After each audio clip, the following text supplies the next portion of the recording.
Oh, hi. In 1814, we took a little trip along with Colonel Jackson down the mighty Mississippi. We took a little bacon and we took a little beans, and we caught the bloody British in a town in New Orleans. We fired our guns and the British kept a-coming. There wasn't as many as there was a while ago. We fired once more and they began to run it on down the Mississippi to the Gulf of Mexico. We looked down the river and we see the British come, and there must have been 100 of them beating on the drum. They stepped so high and they made the bugles ring. We stood beside our cotton bales, didn't say a thing. We fired our guns and the British kept a-coming. There wasn't as many as there was a while ago. We fired once more and they began to run it on down the Mississippi to the Gulf of Mexico. Old Hickory said we could take them by surprise if we didn't fire muskets till we looked them in the eye. We held our fire till we see their faces well, then we opened up our squirrel guns and really gave them well. Fired our guns and the British kept a-coming. There wasn't as many as there was a while ago. We fired once more and they began to run it on down the Mississippi to the Gulf of Mexico. Fired our guns and the British kept a-coming. There wasn't as many as there was a while ago. We fired once more and they began to run it on down the Mississippi to the Gulf of Mexico.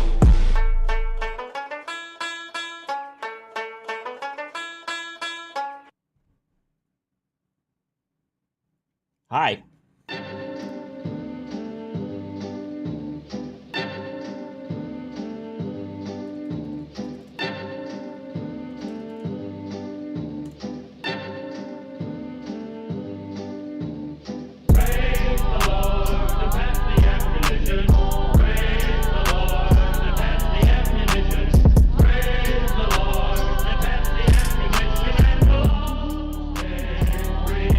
All right, we're gonna start with some history, bitches.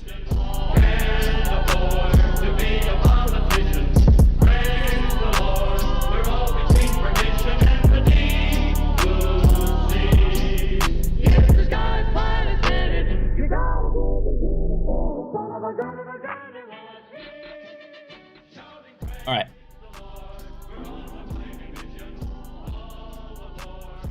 Kings and Generals is a really great history channel, by the way. If you don't know what it is, you should check it out.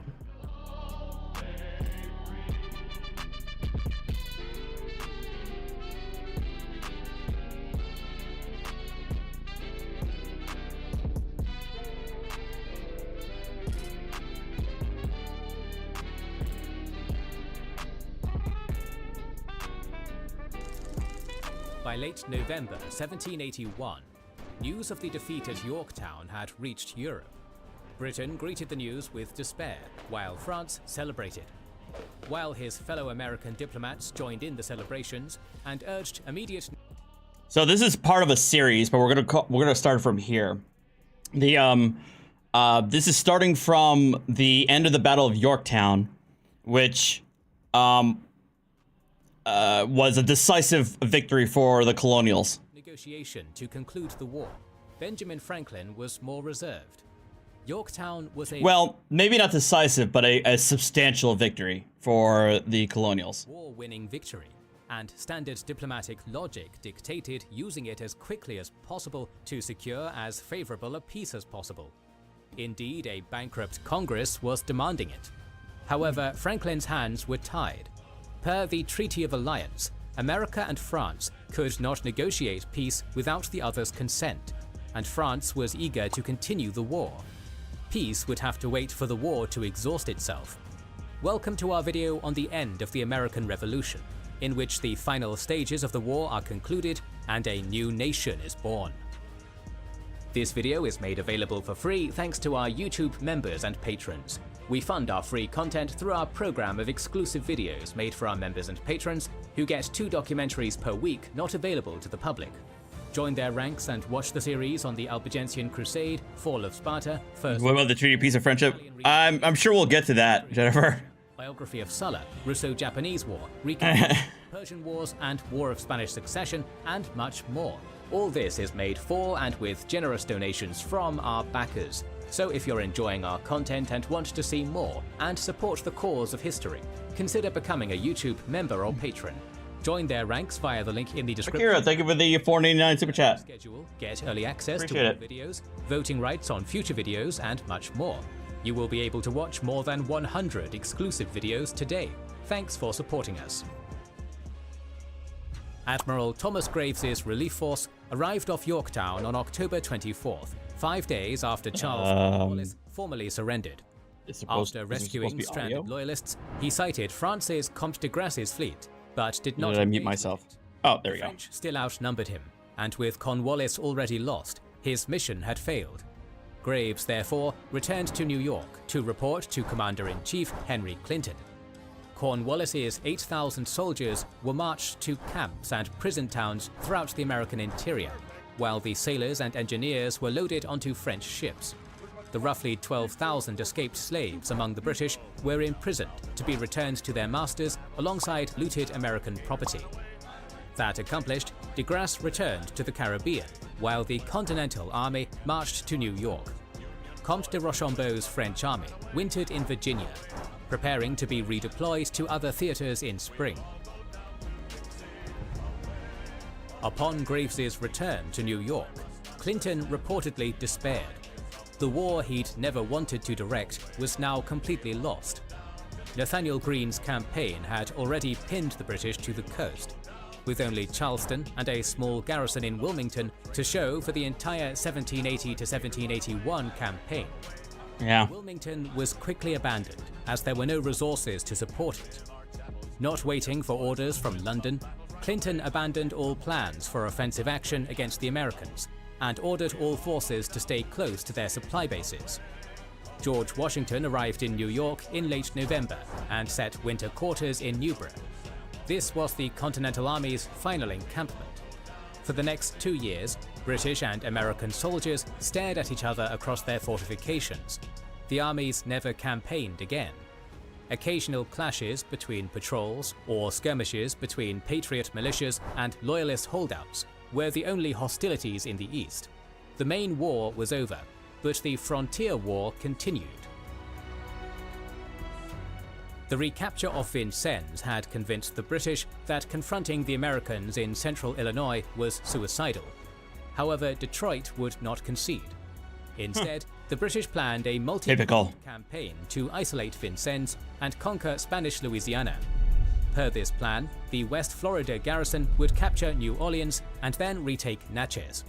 Troops from Detroit would recruit allies from the Prairie tribes, then take St. Louis and Cahokia before advancing down the Mississippi. Meanwhile, Captain Henry Byrd would take 150 British soldiers and 1,000 native allies, primarily Shawnee, and drive the Americans from western Kentucky. Isolated and surrounded, Vincennes would have to surrender. Oh my god. The plan was a failure. The Spanish overran most of West Florida in 1779, while the attacks on St. Louis and Cahokia broke against their fortifications. My dad butt dialed me. Its Kentucky expedition killed around 20 settlers and took at least 300 captives, but never threatened the main settlement at Lexington before supply problems forced it to withdraw. Many settlers fled smaller settlements to shelter in Lexington or to more populated eastern Kentucky, but America remained in control. Vengeance was demanded and swiftly delivered. In early August, Virginia Brigadier General George Rogers Clark organized 1,000 militia bent on punishing the Shawnee. Clark planned to advance up the Mad River, burning every Shawnee village he encountered up to the main town of Piqua. Privately, he hoped to loot sufficient supplies to establish a deep base in Shawnee territory for a follow-up campaign against Detroit to permanently end the British threat. As usual, the Shawnee deserted their villages as Clark approached, leaving only their homes and fields to be burned. Clark then marched north from Chillicothe to Piqua, arriving on August 8th. Here, the Shawnee uncharacteristically chose to stand and fight. Piqua was home to about 3,000 Shawnee and served as their main military base.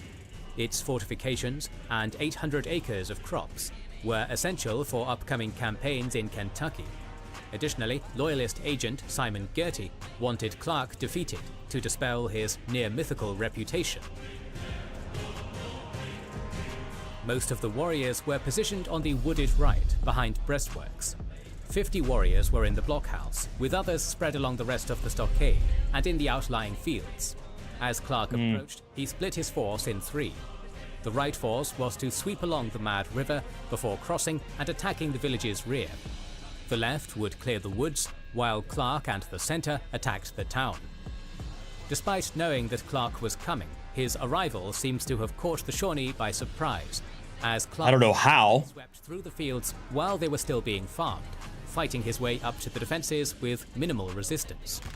The cavalry successfully swept the riverbank, but cliffs prevented them from engaging the fortifications. The blockhouse and breastworks repelled Clark's attack, until he blew the blockhouse apart with artillery. This collapsed the defenses, and the Shawnee fled. Clark reported 27 casualties, but historians suspect the real total was closer to 80. Shawnee casualties are unknown, as they removed all but 6 dead and 2 wounded during the battle. Finding only unripe corn and rotten supplies, Clark burned Piquet's buildings and fields before withdrawing. Listen, paying What? $14.99 a month No, shut up. and $9.99 a month for a music app. Piquet was the largest sustained battle west of the Appalachians fought up to that point, and it left the Shawnee reeling. The casualties from Piquet were high enough that the Shawnee could not launch another raid on their own. However, the Lenape, Wyandot, Miami, and Mingo tribes had their own territorial ambitions and grievances against the Americans. With British prodding and funding, they joined the war in 1780. 1781 saw expeditions launched by both sides, with numerous settlements burned across the Ohio Valley and western Pennsylvania. Caught between the fighters were communities of pacifist Moravian Christian Lenape, who were distrusted by both sides. In September 1781, the Wyandots and non-Christian Lenape forcibly relocated many of them to the Sandusky River on suspicion of spying. On March 8, 1782, the Pennsylvania militia, frustrated and enraged by Lenape raids, took out their rage on the village of Gnadenhutten, murdering 96 Christian Lenape with hammer blows to the head as they prayed. This was immediately condemned by Congress and only served to escalate the conflict. 1782 was remembered as the Year of Blood in Kentucky. Devastating raids by the Allied tribes drove settlers from dozens of small settlements, while attempts at retaliation were ambushed and massacred. However, in September, Detroit was ordered to cease operations. Peace was coming. Without British backing, the tribes lacked the means to continue attacking settlers. After Clark burned a number of Ohio Shawnee villages in November, fighting tapered off.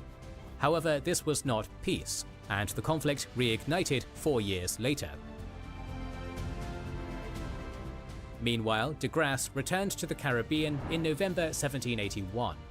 He'd been able to sail for Yorktown, due to the Spanish watching French colonies in his absence in exchange for his help in their 1782 offensives.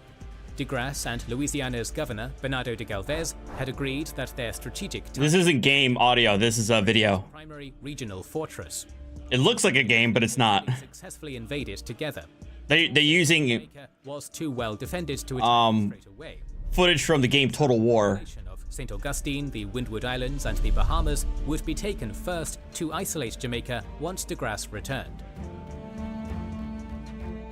By the time de Grasse returned, Galvez had new directives from Madrid. Spain's principal war goal was the Alright, I'll check it, Ed. Gibraltar. It was so important that a secret We're gonna watch Fat Electrician after this anyway. stated that France would not make peace until Spain had taken Gibraltar. However, the Great Siege of Gibraltar was now entering its 3rd year with no measurable progress. Increasingly, it looked like the only hope would be to convince the British to trade Gibraltar for something of equal or greater value. The only target that fit the bill was Jamaica, whose sugar production was worth more than the total pre-war output of the 13 colonies. Madrid ordered Galvez to invade Jamaica immediately, while Connie, we are reviewing our stellar American history, warts and all. Because name me a country that did not come about through at least indirectly through massive amounts of atrocities and bloodshed. Because I imagine a lot of, if not the vast majority of nations on this planet, are born out of that. While an increasingly broke Versailles ordered de Grasse to find a way to end the war quickly. Thus, de Grasse committed to invading Jamaica alongside the Spanish once reinforcements arrived. As these reinforcements weren't expected until April, de Grasse decided to move against the Windward Islands, taking a number of small islands and besieging St. Kitts in January. The British garrison there capitulated in February, and de Grasse returned to Martinique for repairs and to await his reinforcements. Meanwhile, the Spanish Havana fleet prepared to invade the Bahamas. By April 3rd, de Grasse's reinforcements arrived, and repairs were complete. Thus, on April 8th, he set sail with 35 capital ships. Admiral George Rodney had 36 at nearby St. Lucia, and immediately moved to intercept de Grasse. Facing personal... I mean, sure, Connie, I bet a lot of people, let's not pretend that no nation doesn't whitewash their own history to their young ones. I mean, look at Japan, for God's sake. I acknowledge it. I still love this country, even acknowledging everything that it did to get to this place, to get to this point. Rodney needed a glorious victory to save himself. The British were able to catch the French rearguard on April 9th, thanks to having been recently upgraded with copper hull plating, which prevented marine growth from slowing ships. De Grasse detached the troop convoy with escorts and turned to engage. The British vanguard engaged de Grasse around 1000. The breeze picked up around 1200, enabling half the British and most of the French fleet to engage. By 1400, de Grasse realized that he was poorly positioned against the approaching British centre and rearguard, and broke off, retreating to the Saint Islands. For the next 2 days, the two fleets tried to tempt the other to attack at a disadvantage unsuccessfully. On April 12th, as the French sailed north through the Salt Passage, several damaged ships fell behind. Rodney seized the opportunity to attack, prompting de Grasse to turn around through the easterly wind to engage. The battle commenced at 0800, with the two battle lines exchanging broadsides as they sailed past each other. At 0900, the wind shifted to the southeast, forcing the French line to turn toward the British to maintain its speed and loosen the formation. Rodney recognized the opening, and at 9:20, ordered his ships to turn into the disorganized French, cutting their line into three.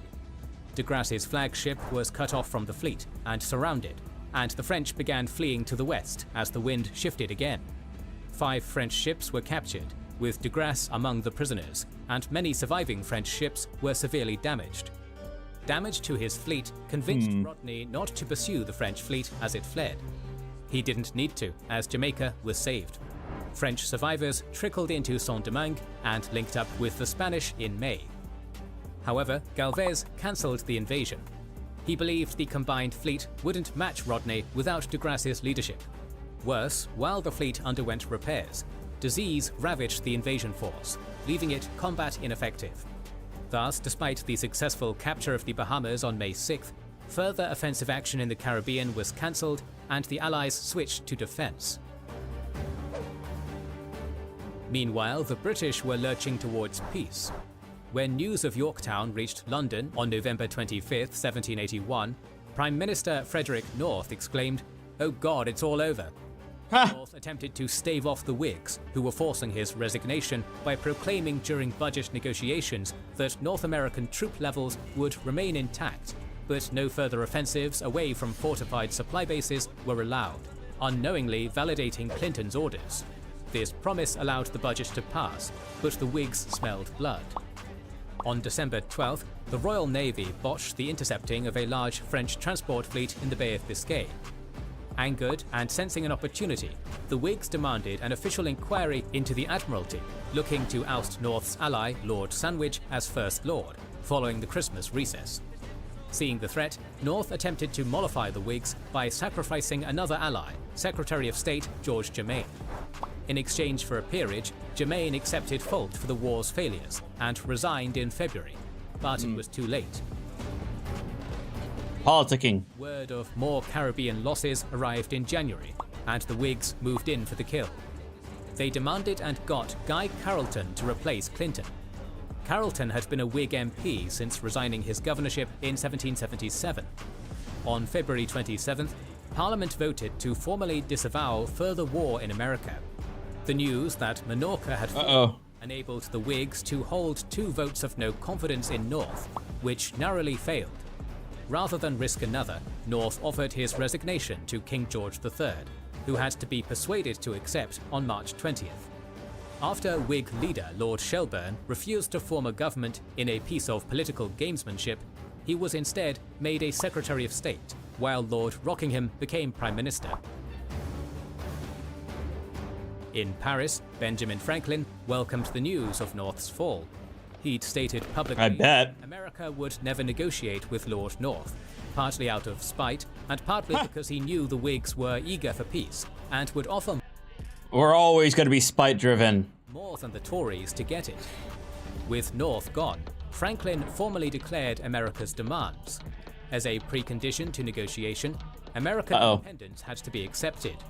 Franklin then demanded that all of British North America, including what is now Canada, should be included in the new American nation. However, I actually forgot about that. We wanted all of Canada in our negotiations. We almost had you. We almost got you. could not begin without the French. To learn America's negotiation stance, the British had been floating peace proposals to Henry Lawrence, a captured American envoy, for over a year. After releasing Lawrence to meet with Franklin, Britain stated that American independence was a negotiation point, not a precondition. On April 23rd, after keeping Franklin's proposal secret even to Parliament, Shelburne offered America independence, but no territorial concessions.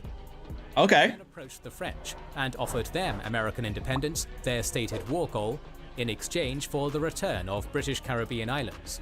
French Foreign Minister Comte de Vergennes angrily rejected the proposal, stating that victorious nations may demand more than their stated goals, as the British had done in 1763, and that the French demands were separate from the Americans. The Americans negotiate their independence, not France. While Vergennes probably intended this as an arrogant dismissal, both Shelburne and Franklin understood that he had abrogated the Treaty of Paris's joint negotiation clause. Though they were now free to pursue peace separately from France, the negotiations only grew more complex. On April 19th, the Dutch Republic formally accepted John Adams as America's ambassador, something not even the French had done, effectively accepting American independence. Then, on May 18th, news of the Battle of the Somme arrived, strengthening Britain's hand and weakening France's.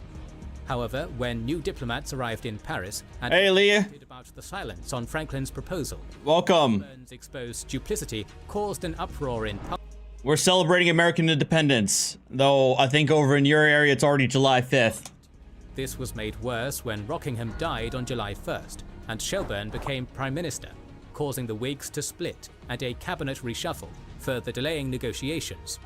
Meanwhile, Shelburne secretly sent a letter to Washington, informing him that Britain would accept American independence as a precondition, using the communication delays to hide it from Franklin. Meanwhile, the French and Spanish were making their own moves. Both were concerned about American independence and wanted to limit America's potential to threaten their interests. Of course. Of course. We're allies. We're allies right until we're at the negotiating table. Then they're like, hold up. We can't allow these colonials to these non-monarchical colonials to get a little bit too high on their own supply. France wanted to keep America away from the Newfoundland fisheries and the Gulf of Mexico. Happy 4th, Jennifer. Thank you for the super chat. Colonial borders. The Spanish proposed to the French that America's borders be the Appalachian Mountains. Canada would retain the Ohio Country, while the rest of British Louisiana would be transferred to Spain as an Indian reserve, which would actually be a buffer zone. France would receive the fishing rights America had previously enjoyed as British citizens. Meanwhile, the French began sending separate envoys to Britain, while insisting the Americans continue negotiating alongside Vergennes in Paris. Okay, so I actually don't know the actual details of the negotiation. I just know that the what were the final terms of the Treaty of Paris. I actually don't know about the wrangling that happened beforehand between America, the Brits, the Spaniards, and the French. Suspicions about French loyalties and Spanish intentions confirmed. Franklin moved to rid himself of Vergennes. Diplomatic politeness and America's debt to France were now the only leverage the French had to include themselves in negotiations. Congress owed tens of millions of livres to France. However, neither Congress nor Versailles knew how many millions. Neither treasury had kept especially accurate records, and what records existed conflicted. Somewhere between 18 and 50 million. Also true, Unclaim. I hope everybody, anybody who's watching from Jamaica, I hope you guys are safe and doing well. Had crossed the Atlantic, but it was unclear how much of that money was gifts versus loans, and which loans were made from the king versus private entities. Thus, Franklin sidelined Vergennes by settling the repayment terms. France's desperate financial situation made the Treasury grateful to accept Franklin's proposal to only repay the 18 million livres the French government proved were government loans, with the first payment to begin 3 years after the peace treaty was signed. Freed from the financial leash, Franklin allowed John Jay and Adams to begin negotiating directly with the British. By October, word had gotten back about Shelburne's letter. This humiliated the British negotiators, gutted their position, and drove them to conclude a deal quickly. The pre-Quebec Act border would be the new one between America and Canada, though it would take more treaties to define it. America would also receive all British territory north of Florida and west to the Mississippi River, with America getting fishing rights in Newfoundland and Britain's navigation rights on the Mississippi. Naturally, neither side cared to ask the local indigenous tribes their opinions on how. Of course not. Why would they ask for the opinion of the indigenous peoples? I mean, are you crazy? What? Why bother, man? What the hell? Ancestral land was being divided up. There was tension over the loyalists in America, whom both the Americans and British knew would be forced to flee. Britain demanded they be compensated for their confiscated property, only for Franklin to counter that patriots should be compensated for British economic raiding. It was agreed that Congress would merely ask the states to consider compensation, an ultimately and intentionally empty gesture. The preliminary deal was signed on November 30th, despite Vergennes protesting being cut out. This left London free to deal with the three remaining combatants. Ha! Lord North initiated the Fourth Anglo-Dutch War in 1780 over its arms sales to France and support for American smugglers and privateers. This may sound insane, but it was actually a strategic move. The Dutch Republic had begun making moves to join Russia's League of Armed Neutrality following British crackdowns on Dutch smuggling. Dutch accession would have certainly drawn the whole League into the war. To prevent this, in one of his signature calculated moves, North declared war. He reasoned that first, the League didn't want war with Britain. Second, Russia would not allow the Dutch to enter the League if they were already at war. Third, no one would aid the Dutch if the British attacked with legitimate grievances. And fourth, there was no threat. The once supreme Dutch navy only had 20 capital ships, having been allowed to wither and literally rot since the War of Spanish Succession.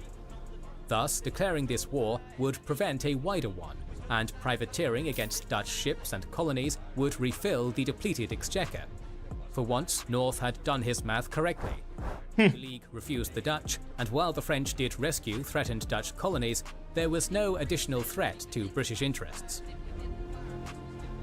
Strategery. France and Spain had been dragging their feet in the negotiations, hoping I know, right? for a successful final assault on Gibraltar. Its failure, coupled with the Anglo-American peace agreement, forced Spain and France Man, the Spaniards really wanted Gibraltar. They just could never ever get Gibraltar. I swear, Gibraltar has been a thorn on the Spaniards' side for like 500 years. Negotiating in earnest in January 1783. The final deal gave Spain all of Florida and Minorca. France would keep Tobago and reclaimed Senegal, but the British retained all other lost Caribbean islands. Assholes. The Dutch surrendered Negapatnam in Give it back! Britain's only gain. The treaties of Paris were all formally signed on September 3rd, 1783.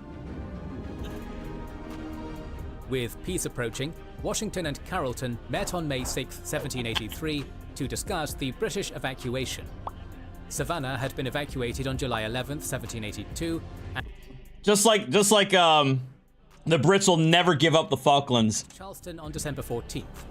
Only New York was left. Washington's priority was to arrange for both sides' prisoners to be released. More Americans had died in captivity than in all the battles combined, and Washington was desperate to rescue them. Once the release was agreed on, Washington pressed Carrollton on the evacuation timeline. Carrollton demurred, as he didn't know when transports would be available, nor how many more loyalists would seek to flee America for the Caribbean or Canada. However, they agreed on the handover procedures. Finally, Washington asked for all American property, including slaves, to be returned. Carrollton allowed the recovery of looted items, but not the 3,000 escaped slaves in New York. What is it? Happy... Oh, you said... Oh, you gotta correct it. Happy Insurrection Day, you ungrateful, peasants. To send them back to slavery after officially promising freedom would be a national embarrassment. That settled, both men returned to their lines to wait for the end. In August, Carrollton was formally ordered to begin evacuating New York. A sudden surge of expelled loyalists delayed the departure until November. On November 16th, Washington marched into Manhattan, 7 years after being driven out. The last British soldiers departed on the 25th. Victory! Washington resigned as Commander-in-Chief of the Continental Army and returned to civilian life. The American Revolution was... Woo! We hope you have enjoyed our series on the American War of Independence. More videos on colonial-era history are on the way. To ensure you don't miss them, make sure you are subscribed and have pressed the bell button to see them. Please consider liking, subscribing, commenting, and sharing. Okay. This is easily... I've never heard of this before. So this is all new to me. This is the Fat Electrician's latest video on America's airborne beavers. I can't wait for this. What's this all about? My favorite stories of all time, and it is the epitome of it's not stupid if it works. Today we're talking about Operation Beaver Drop, that time that a bunch of World War II veterans that worked for the Idaho Fish and Game Department got assigned the task of relocating a bunch of beavers to a different habitat, and they decided that the cheapest, safest, most cost-effective way to go about that was to strap them to parachutes and throw them out of a plane. And we're gonna get Yeah. Let's go for it. to it right after this ad, because I got bills. This video is brought to you by Conflict of Nations, a free online PvP military strategy game. It is based on a World War III type scenario where you get to pick your own country, or you can pick a state inside of the United States, because that's really the only way to make it fair for everybody else. Otherwise, America would be the instant win. Personally, I always start out as playing Iowa for obvious reasons, and my first order of business every single time is attacking Minnesota and turning them from Minnesota into Upper Iowa. They can't win a Super Bowl, and they're not going to win this battle. It's an easy... Damn. But you don't have to attack. Remember, this is a strategy game. You can be diplomatic and form an alliance with another nation and work together. I mean, you could. I'm not gonna. I'm gonna build up my army with tanks, jets, and nuclear submarines and turn my attention to Wisconsin. Okay, I'm gonna be honest with you guys. The nuclear submarines are not super helpful in Midwestern warfare, but that's...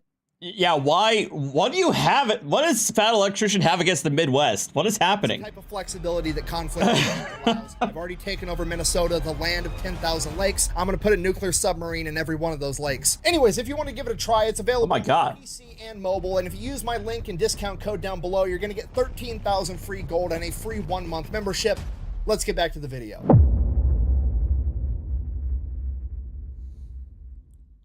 All right, what is happening Let's here? just take this from the top. Beavers, okay, one of my favorite animals. Why? Because I believe it is the animal that is most similar to humans. And I know what you're going to say. You're going to say, what about monkeys? What about apes? What about chimpanzees? They've all got thumbs and they poke shit with sticks and they eat bananas just like people do. That's fine. I understand that they're very similar to people, but beavers are the most similar to humans in spirit. We are the only animals on the planet with the audacity to walk into a new ecosystem and be like, wow, I hate everything about this. I could A, migrate, but I'm not going to do that. I'm going to go with option B and change everything about the world around me to make it suit me better and fuck everybody else. Now, do I enjoy the wetlands that beavers create with their dams? No, it's not my jam. However, game recognized game, because when a beaver sees running water and is like, "You gonna do this? Okay, fine." That's all I needed for him to do that, and it became personal with me.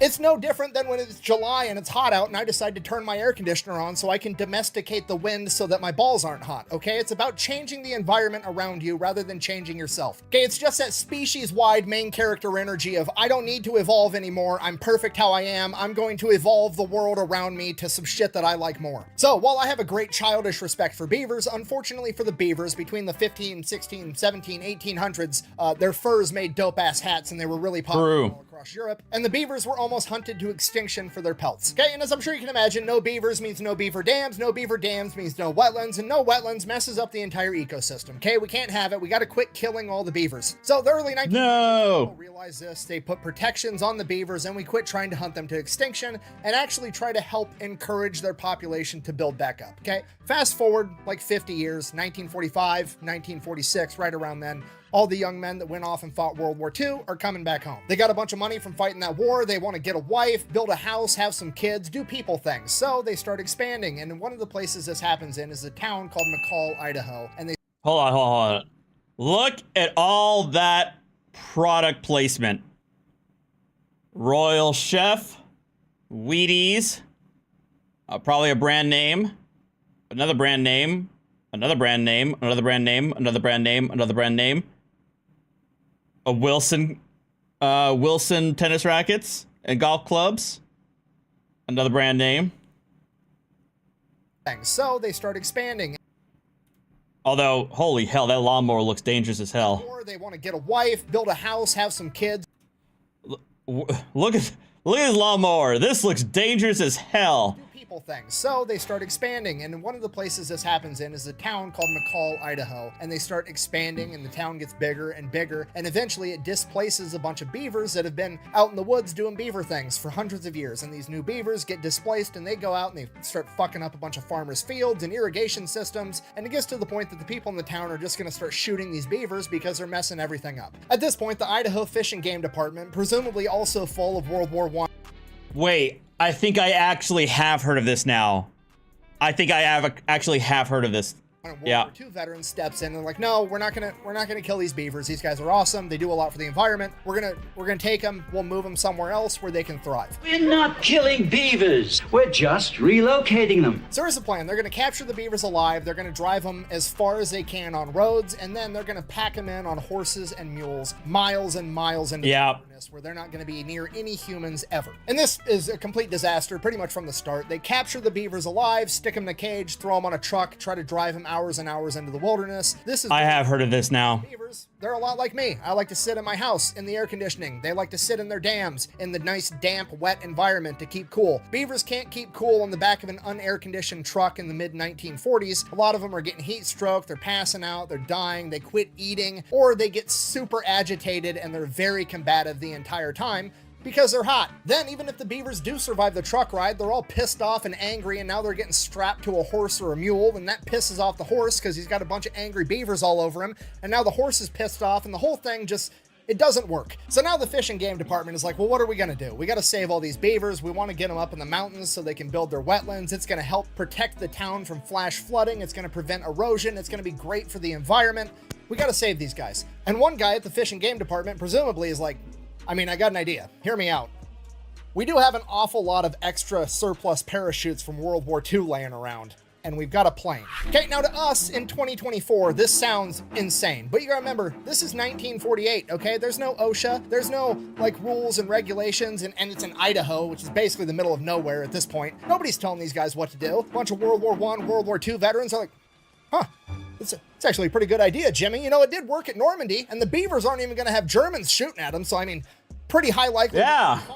Let's just airdrop the beavers. Let's try it.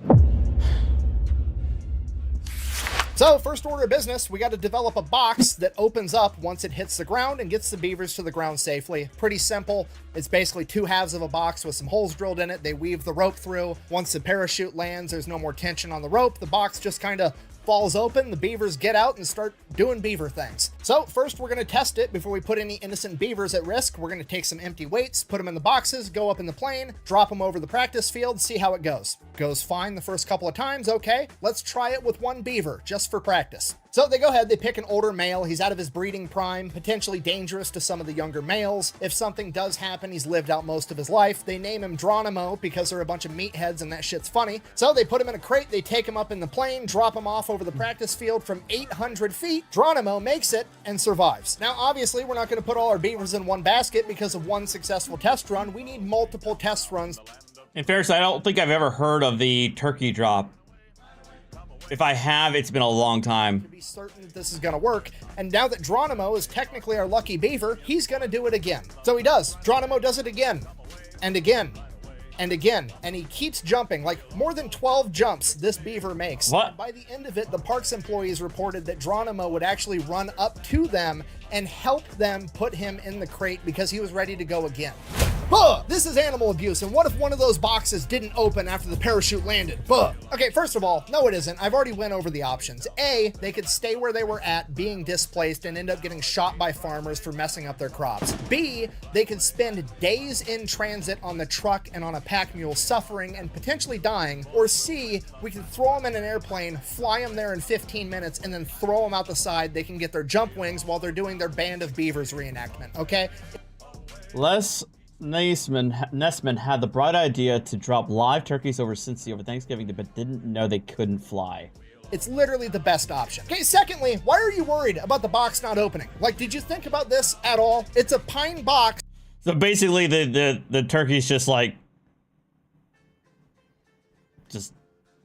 yeah. And that's a beaver, okay? Literally the only animal in the animal kingdom known for cutting down trees with its fucking face. I have the utmost confidence that if one of those boxes malfunctions, the beaver is gonna figure it out. All right, so now they have their beaver delivery method. They develop a plan. They pick out a bunch of different locations all over this wooded area where they're gonna be able to drop these beavers off in groups of like 3 to 5, 2 males, 3 females, 1 male, 3 females, something like that, enough that they're going to be able to rebuild their own little colonies, but they're going to be spread out enough that they're not going to congregate into one thing, and it's going to be a humongous boost to the beaver population. This is what conservation's all about. So they get that all figured out, they have the plan in place, they know the delivery method, now they just got to go catch all the beavers. So they go back to town, catch them all, there's 76 of them. They take them back, they start loading them in crates, and they're going to take them up in the plane and throw them out the side. And here's the best part about the whole thing. They filmed it. Into the drop box. Nearly ready for that flight back into the mountains. Of course they did. Really start to see that this is a different time. I mean, look at this absolute Chad just manhandling this beaver into that crate with no safety equipment, no gloves, no eye prep. Seriously? Nothing. If this were modern day, that guy would have leather protective gloves up to his elbow. He'd have safety glasses with a hard hat, with a face shield, with a leather apron. He'd have 2 dudes holding his hand while he did it just to make the safety guy happy. No, this is just some angry war veteran throwing a beaver into a box like it's another 8-hour workday. It's fantastic. That's it. They get the beavers loaded up on the plane takes off, they drop all the beavers in their designated drop zones. 75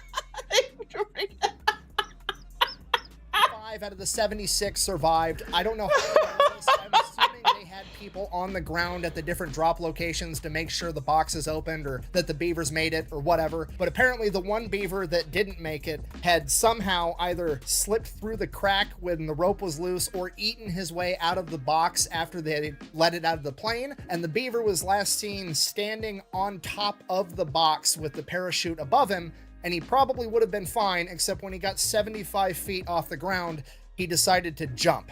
Oh, no! So, that's kind of sad, but on the other hand, you know, natural selection. If the other 75 beavers... I mean, 75 out of 76, that's not bad, to be honest. It out and you didn't. It's probably on you. On a happier note, the Fish and Game Department decided to hook up their lucky beaver Geronimo.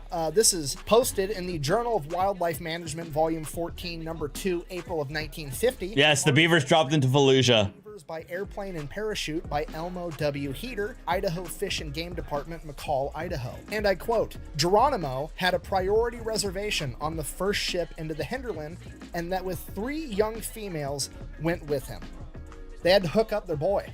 And he made it. Apparently they went to check in on him a couple years later, and his new colony was, and I quote, very well established. Andronimo's every drop zone ended up turning into a thriving beaver colony in the following years because they kept tabs on this entire thing. And not only did it work, it was also super cost effective because according to this journal, the cost of transplanting one of these colonies was $30. It was $2 for the box, $16 for the surplus cargo parachute, and the flight time, man hours, and fuel totaled to $12 for a total of $30 per colony. And just to be clear, that's the actual crazy part about this story.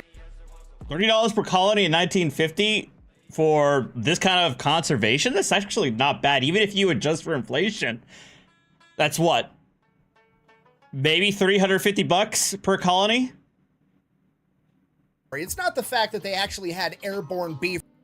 Maybe probably higher, but even still, even if you went to $3,000 per colony, that's still pretty good if they're all successful colonies to try and shore up the population. To go save the environment. No, that seems pretty reasonable. The crazy part is that these guys back in the 1940s managed to get the job done, have fun, and record it, and they did it for like $300 to $500. Because we all know in modern times, if they wanted to do this, there'd have to be like a 15-year-long environmental impact study that costs the U.S. tax $25 million just so that the government could determine that if you drop beavers off in the forest, they will in fact do what beavers do. And then once the government goes ahead and says it is in fact okay to put beavers in the woods, it's going to take another 10 years for Lockheed Martin and Boeing to bid on the contract. True. Also true. They would get like Lockheed Martin, Boeing, Honeywell, 3M, Raytheon, to bid on the contract to do this thing. It'll cost another $20 million. To relocate Just me, or was that the stupidest thing we've ever seen? Sorry, I'm ranting. In conclusion, the moral of the story is if it sounds dumb, but it works, it's not that dumb. And sometimes it's ridiculously cost effective to just let people do their job. Also, beavers are cool, and airborne beavers are even cooler. And this has been the story of America's band of beavers, the airborne paratrooper beavers that went in to save the environment. Thank you for watching. Best way to support the channel is go ahead. Nice. All right, this one I had this story from Fat Electrician I actually have heard of. John Rambo, Roy Benavidez. This guy's a legend. Action hero that was an unstoppable, unkillable Green Beret from the Vietnam War that went into battle with nothing more than a big knife. This video is not about him. It's also not about the man that inspired that character. That was Audie Murphy. This video is about the real Rambo, the actual man that was inspired to join the military because of Audie Murphy, that would go on to become a Green Beret and go into combat against 1,000 men with nothing more than a big knife. Today we're talking about call sign Tango Mike, aka that mean Mexican Master Sergeant Roy Benavidez. This video is brought to you by Delete Me. I thought you'd never ask. 2 this week, huh? Which one was I supposed to use? I mean, either was fine, but both works, I guess. Still on the couch? Yeah, of course. Love you. Rough life. Anyways, Delete Me. Super simple, straightforward business. You give them money, they make sure that your personal information is not being sold on the internet by data brokers. Okay, and here's the thing with this. When I first started, I didn't want to give Delete Me my personal information because the whole purpose is I wanted my personal information off the internet, and giving my personal information to a company on the internet just kind of seemed counterproductive. But with Delete Me, you don't really have to give them that much information. When you sign up, you can give them as little information as you want. All they need is like your name and an email address, and that's it. And they will go through. Hold on, be right back. Yeah, this guy's Roy Benavidez is amazing.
All right, let's go. Find everything for sale that's associated with that name and that email. They're going to come to you and be like, have you ever been associated with this address? Or are you related to this person? Or is this your old email? Or is this your phone number? And anytime you tell them, yes, that's me, they're going to go ahead and get all that information taken down so it's no longer for sale. Honestly, it's alarming how much of your personal information is on the internet and people are apparently making money selling it. Nothing makes you want Delete Me more than having Delete Me and seeing all the shit they find. And once that initial wave of information is taken down, they're going to keep monitoring all of these data brokers, and anytime there is a new listing available with any of your information, they're going to make sure it gets taken down as soon as possible. So if you want to check them out, I'll have a link and a discount code down below. Let's get back to the video.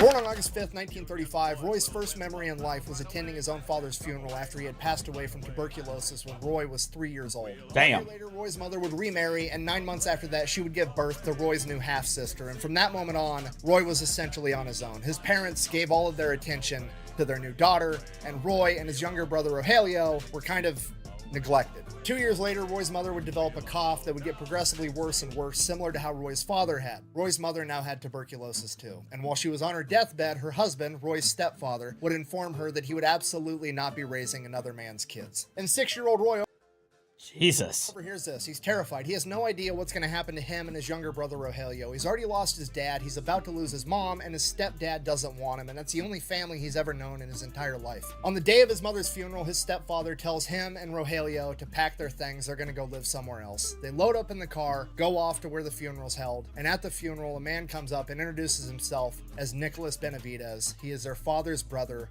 Roy and Rogelio's uncle, and they're gonna come live with him. After the funeral, they load up in Uncle Nicholas's car and they head off to El Campo, Texas, Roy and Rogelio's new home. Upon their arrival, they get to meet what is going to be their new immediate family. They have their Uncle Nicholas, their Aunt Alexandria, their grandfather Salvador, and their 8 cousins. Roy is then informed that it is now going to be 7 boys sharing 4 beds, and that everyone in this family has to work to make this entire thing work. Because Pull their weight.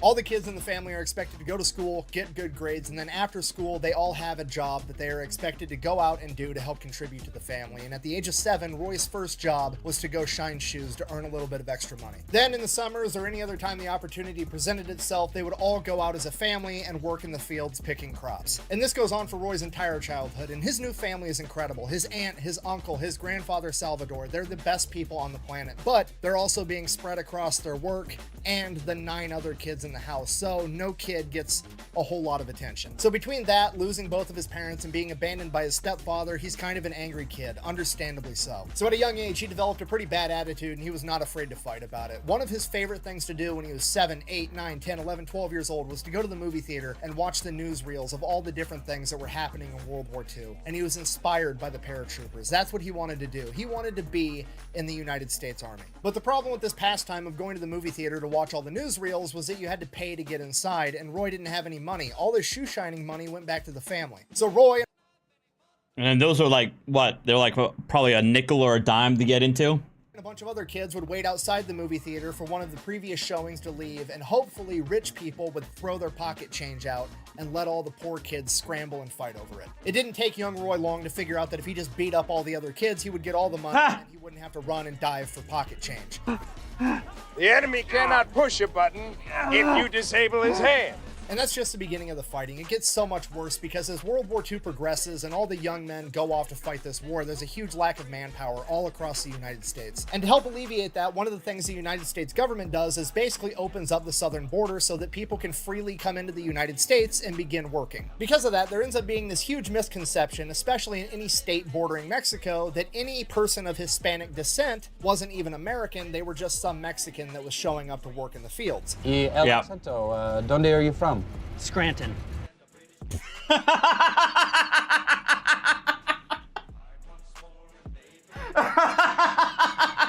forgot that.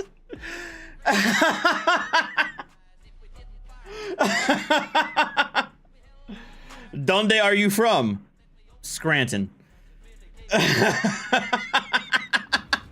Before that, La Philadelphia. This leads to young Roy getting picked on at school. All the kids are calling him a dumb Mexican. They're telling him he's not American. They're calling him a pepper belt. Hey, so the 1940s wasn't that different from today. And he's like 8, 9 years old. He has no idea what's going on, so he goes to his grandfather, Salvador. And Grandpa explains to him, Roy, the Benavidez family fought against Mexico to gain their independence, just like any white person's ancestors fought against Great Britain to get their independence. Also true. Your mother was Yaqui Native American. You are just as much, if not more American than anybody else. The Benavidez family name is Mexican, but we are Americans. You have multiple cousins fighting for America in the war right now. Don't ever let anybody tell you that you're not American. Which is a great sentiment. I love it. However, what young, angry Roy honed in on was they fought for it. From this point forward, anybody that wants to make fun of Roy has a fight on their hands, and they almost never won, because Roy, at the age of 9, 10 years old, has been working in fields and shining shoes after school every day for years. He's got that farmer build. Above the average level of toughness for a young man. And Roy wasn't even that big of a kid. If anything, he was smaller than average, but none of the bullies were bigger than him either once they were looking up at him from the flat of their back, which is always where they happen to find themselves eventually. Now, it's also important to mention that Roy, while he does have a temper and he's not afraid to fight about it, he does have standards. He was being raised right by his aunt and his uncle and his grandfather. Roy would not hit a girl if a girl made fun of him. He's a good kid. But what he would do is when they went out to recess, he would kick dirt at her until her brother or her boyfriend came to... He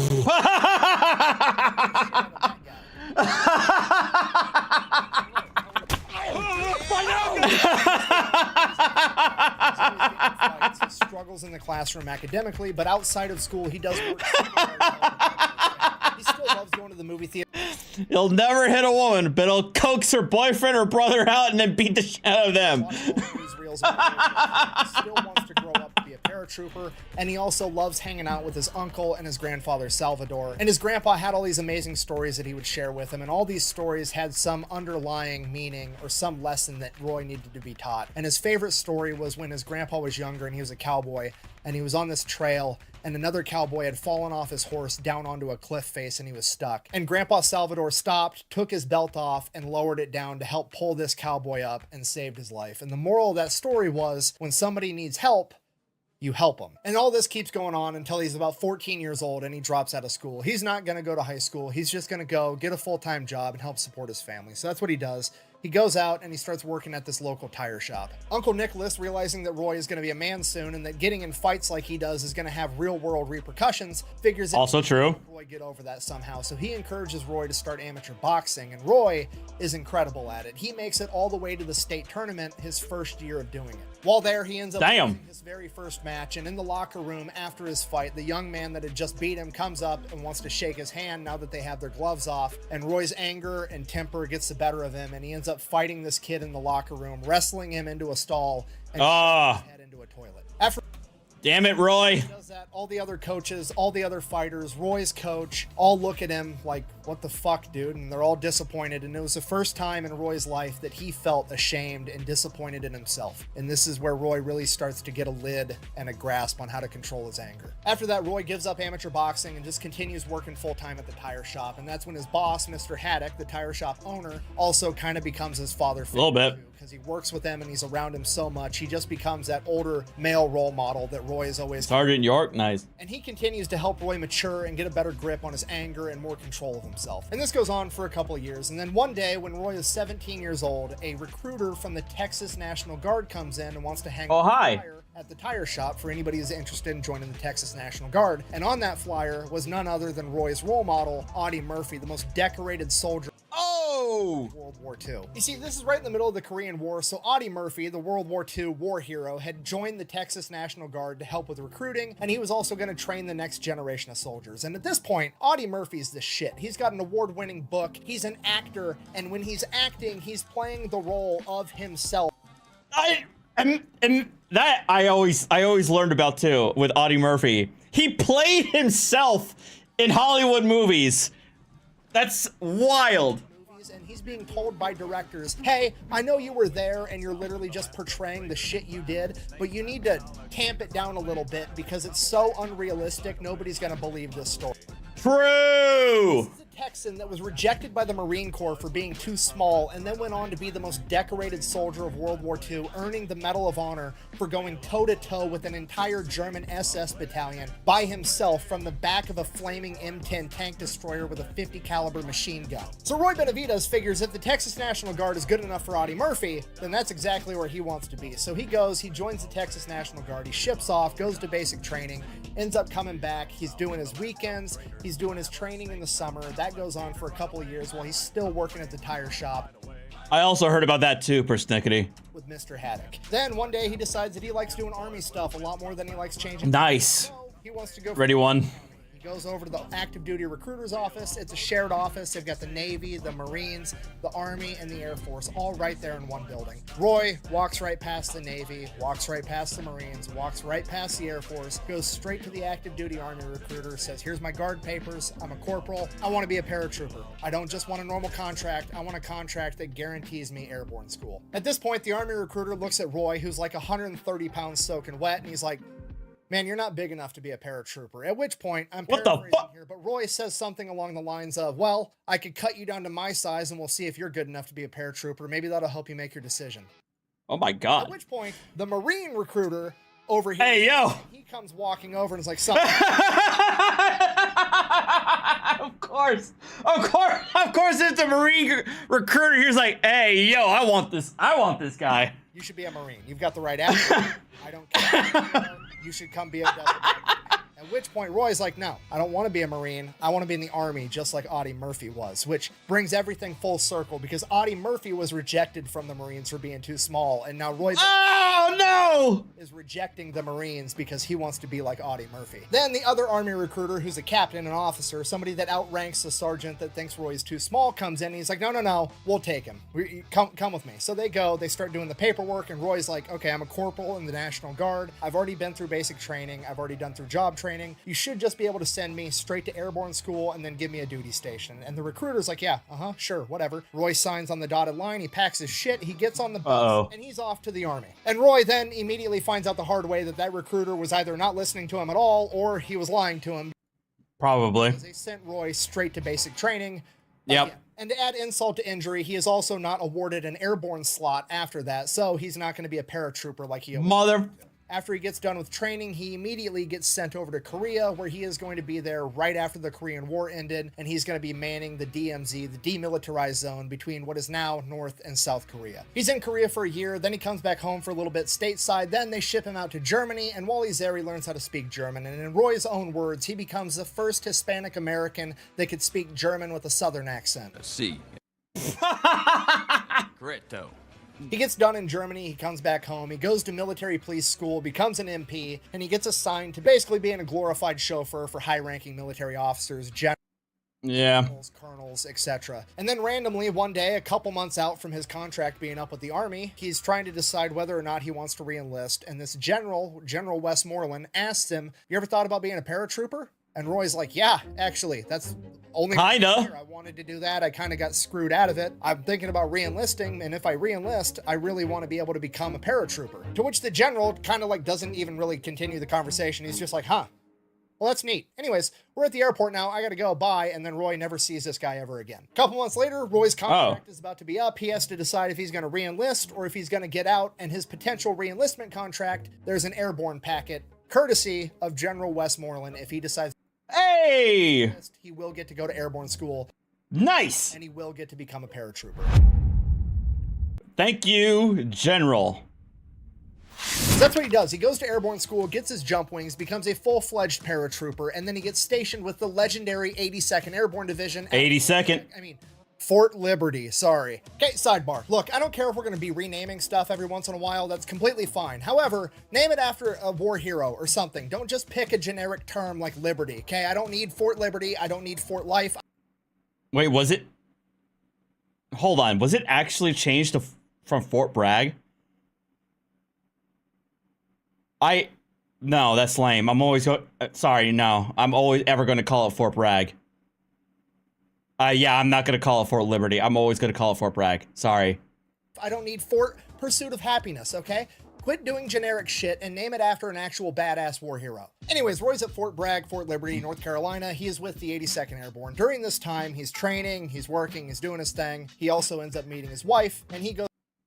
Unless they actually change it to another war hero's name. If you're going to change it to another war hero's name, like Fat Electrician.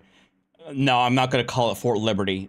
No, I'm calling it Fort Bragg. About this the old school way. He has to have chaperone meetings with her until he earns enough street cred to finally be able to sit on the front porch of her parents' house with her. Her name is Lala. They get married, she ends up getting pregnant, things are going exactly how they're supposed to go. And then in 1965, Roy gets deployed to Vietnam at the age of 30. Roy gets sent over there as an advisor. He's going to be training the South Vietnamese in how to fight back against the North Vietnamese and hopefully prevent the spread of communism. That's the plan. You live in the other Fort Bragg? These guys, he's working with them, and it gets to the point that he has to end up going out on some of these missions with them because they need a leader. They need somebody with more experience to go out and show them how it's done. And the SVA? He does that multiple times. And then one day he's walking through the jungle and all of a sudden... Landmine. Roy has no idea what's going on. 1 second, he's in South Vietnam on a mission. The next second, he's in a hospital in the Philippines, and everything goes by in a blur. And before he knows it, he's in San Antonio at the Fort Sam Houston Medical Center. At this point, Roy... Fort Sam Houston. I know that. Wait, is Fort Sam Houston still there? Or is that shut down? I know a lot of bases in San Antonio have been shut down. Kelly was shut down. I know that. Was Randolph shut down? Lackland's still there. Was Randolph shut down or Sam Houston shut down? I don't remember.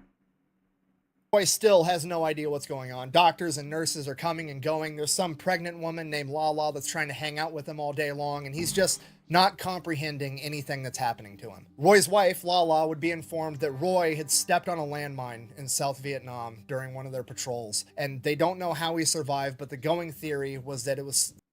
Wait, it was a landmine?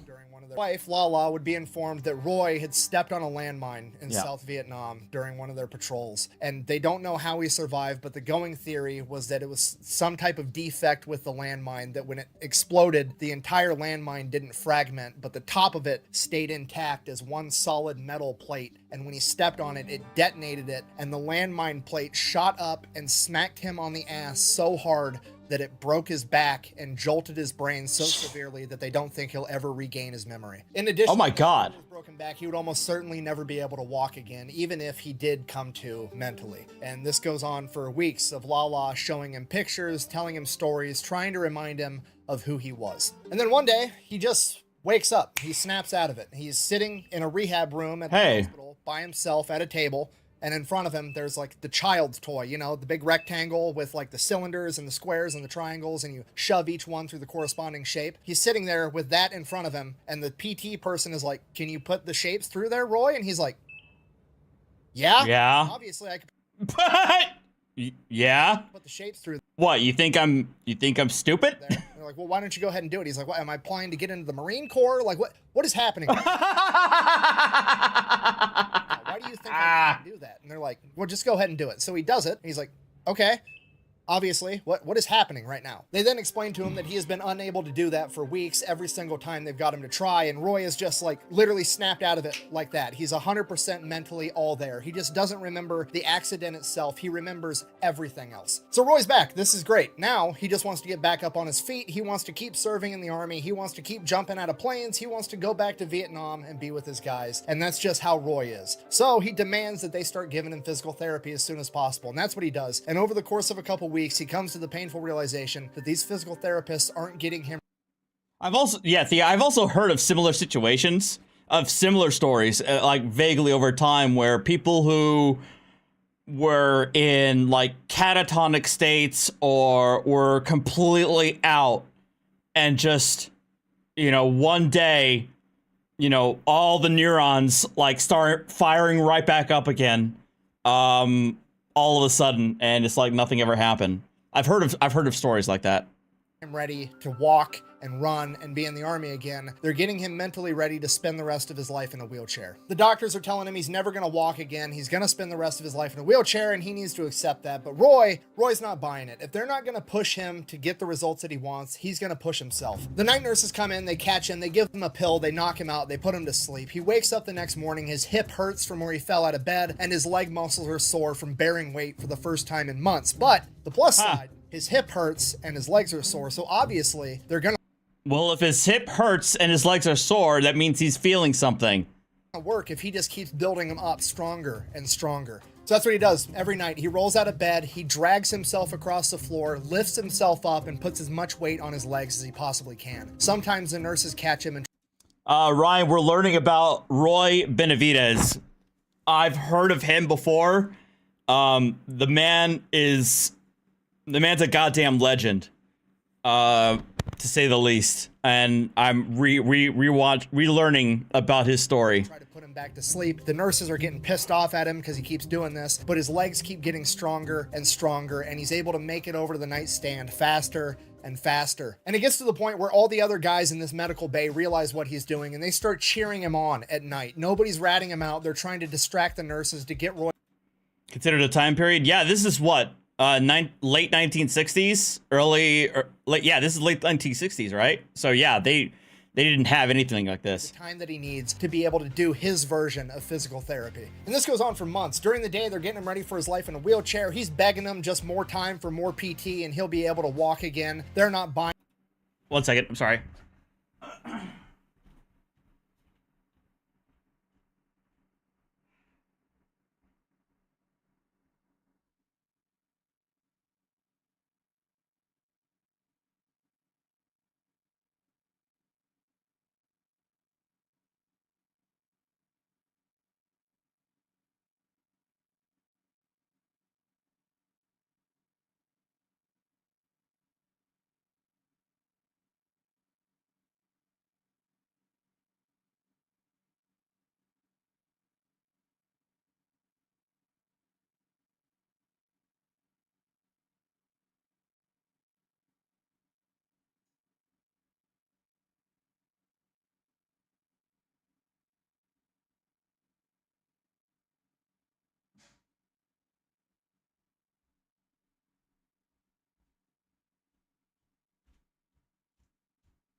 I'm back.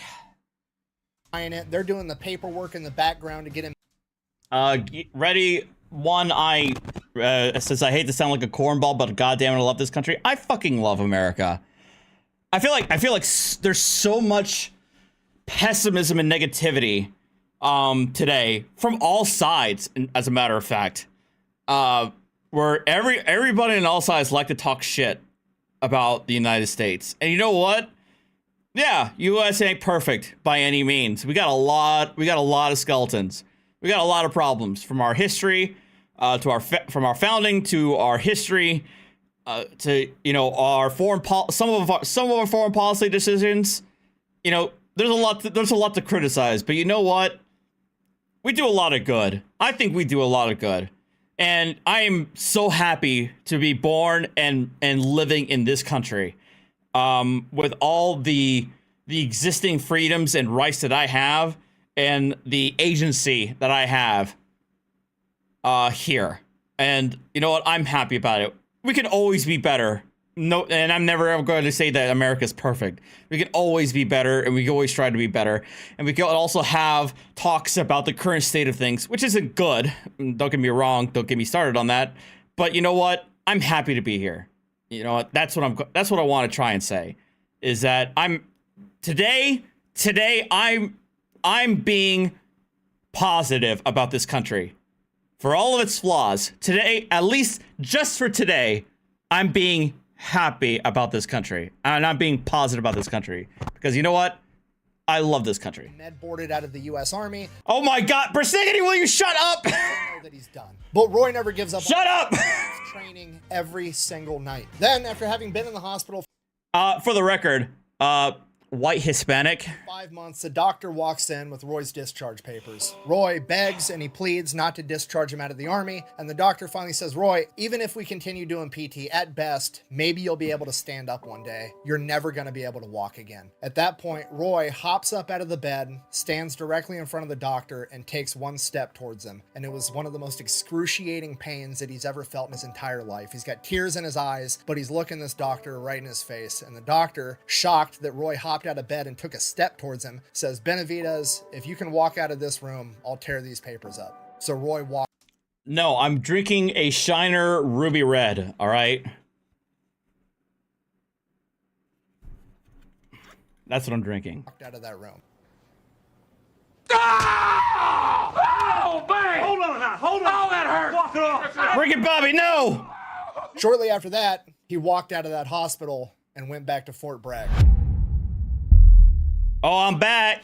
Obviously, he gets assigned a desk job, but despite that, Roy's going to do the best job he can no matter what tasks they give him. So he crushes. Nice, Texas. And when he goes home at night, he continues to train. First, he starts walking a couple miles a day. Then he's walking 5 miles a day. Then he's running 5 miles a day. Then he's running 10 miles a day and doing 500 push-ups in a single day, every day. And he works himself up to being just as fast, just as strong as he ever was. And then, since he did such a good job at that desk job, he kind of figured out how things worked. And then wouldn't you know it, one day, out of the blue, Roy Benavidez's name ended up on a manifest to do one of the jumps for the 82nd Airborne's training. Not just one manifest. We're not going to do praying mantis after this. That's a good one. I want to go through, like, I want to do, there's a video that I love about Operation Desert Storm. Because I feel like it's almost universally regarded as a just war for America, number one. Almost universal. I think most of us can agree that that was a just war. And America, we fucking flexed. We flexed on the Iraqis so much so that Russia and China had to completely rewrite their defense doctrines because of how amazing the Americans wiped the floor with the Iraqis. 3. Roy did 3 jumps in a single day after having broken his back. What are the odds of that? What are the Admiral Ching Li. I think I've seen that one, John. No, I actually have not watched that one, John. And after having done that, Roy sits back, relaxes, reflects on his achievement. No, I'm just kidding. He goes out and decides that he wants to become a Green Beret now. So he goes off to Special Forces selection and he makes it. He passes. He becomes a Green Beret. On one hand, absolutely incredible. It is almost unbelievable that he's able to accomplish this. On the other hand, it's obvious that he was going to be able to accomplish this, right? Because if you don't know about these Special Forces groups, it's never like the fastest, the strongest, the freak athlete that ends up making these Special Forces units. It's always just that tough farm kid that you're going to have to kill to get him to stop. It's that person. Basically, yes. It's never going to quit. And if also, yes. I feel like, and I think I've seen that story in most of these instances, that it's almost never the toughest or like the strongest or the fastest that make it through Special Forces is the one who has that mental grit of never ever quitting, who end up making it through. there was ever a embodiment of that archetype of person, it's Roy Benavidez, okay? Homie stepped on a landmine and literally walked it off. Of course he had what it took to become a Green Beret. That's just to get selected to be in the unit though, so then he has to go off and get all of his other training. He becomes a linguist, he gets cross-trained as a medic, he gets trained on every heavy weapon system, he becomes trained in military intelligence, the gathering of information. So he gets done with all this training, then he gets orders that he is going to be deploying to Central America. Here's the problem, Roy doesn't want to deploy to Central America, Roy wants to go back to Vietnam. So Roy goes back to that very same office that he worked in for a little while he was training before he became a Green Beret, and wouldn't you know it, somehow or another his orders got changed and he was sent to Vietnam instead. It's me. But Roy wasn't just going to be going to Vietnam, he was going to be going to other countries neighboring Vietnam, like Cambodia. Roy was part of MAC v SOG. Okay, real quick, for those that don't know, MAC v SOG at this point in time is America's premier top secret special forces group, okay? They take all the best guys from all the other special forces, the Army Rangers, the Marine Raiders, the Green Berets, the Navy SEALs. They take their best guys and they put them in this unit together as like America's special forces dream team. Basically, they're the ones doing all the stuff that America's not doing.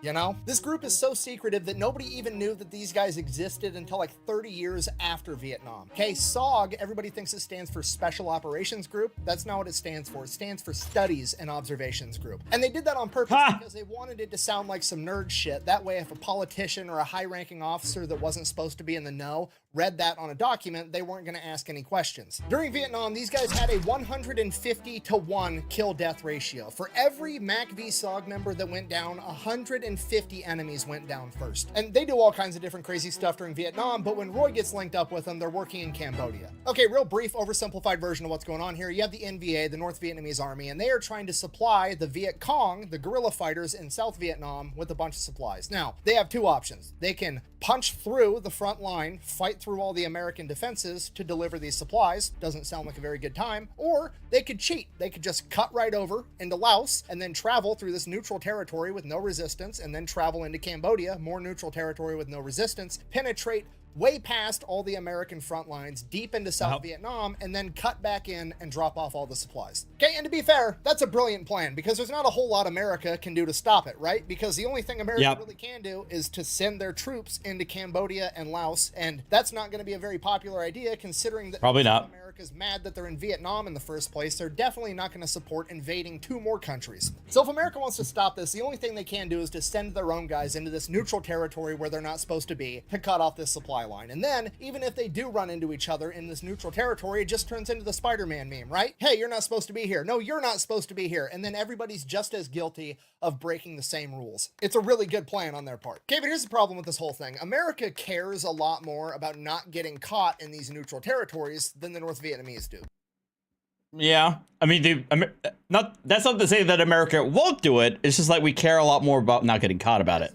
The Americans are only sending in very small groups of men, like 12 guys or less, whereas the North Vietnamese are sending in entire companies. They're sending in hundreds of guys. So this makes it impossible for the Americans to directly confront the North Vietnamese. So rather than confronting them, they start stalking them. They start tracking them down and following them, writing down what their most commonly used paths are, what they're dropping off, where they're dropping it off. They try to memorize all their different routes. They try to figure out anything and everything they can about their operations inside of Laos and Cambodia. So that goes on.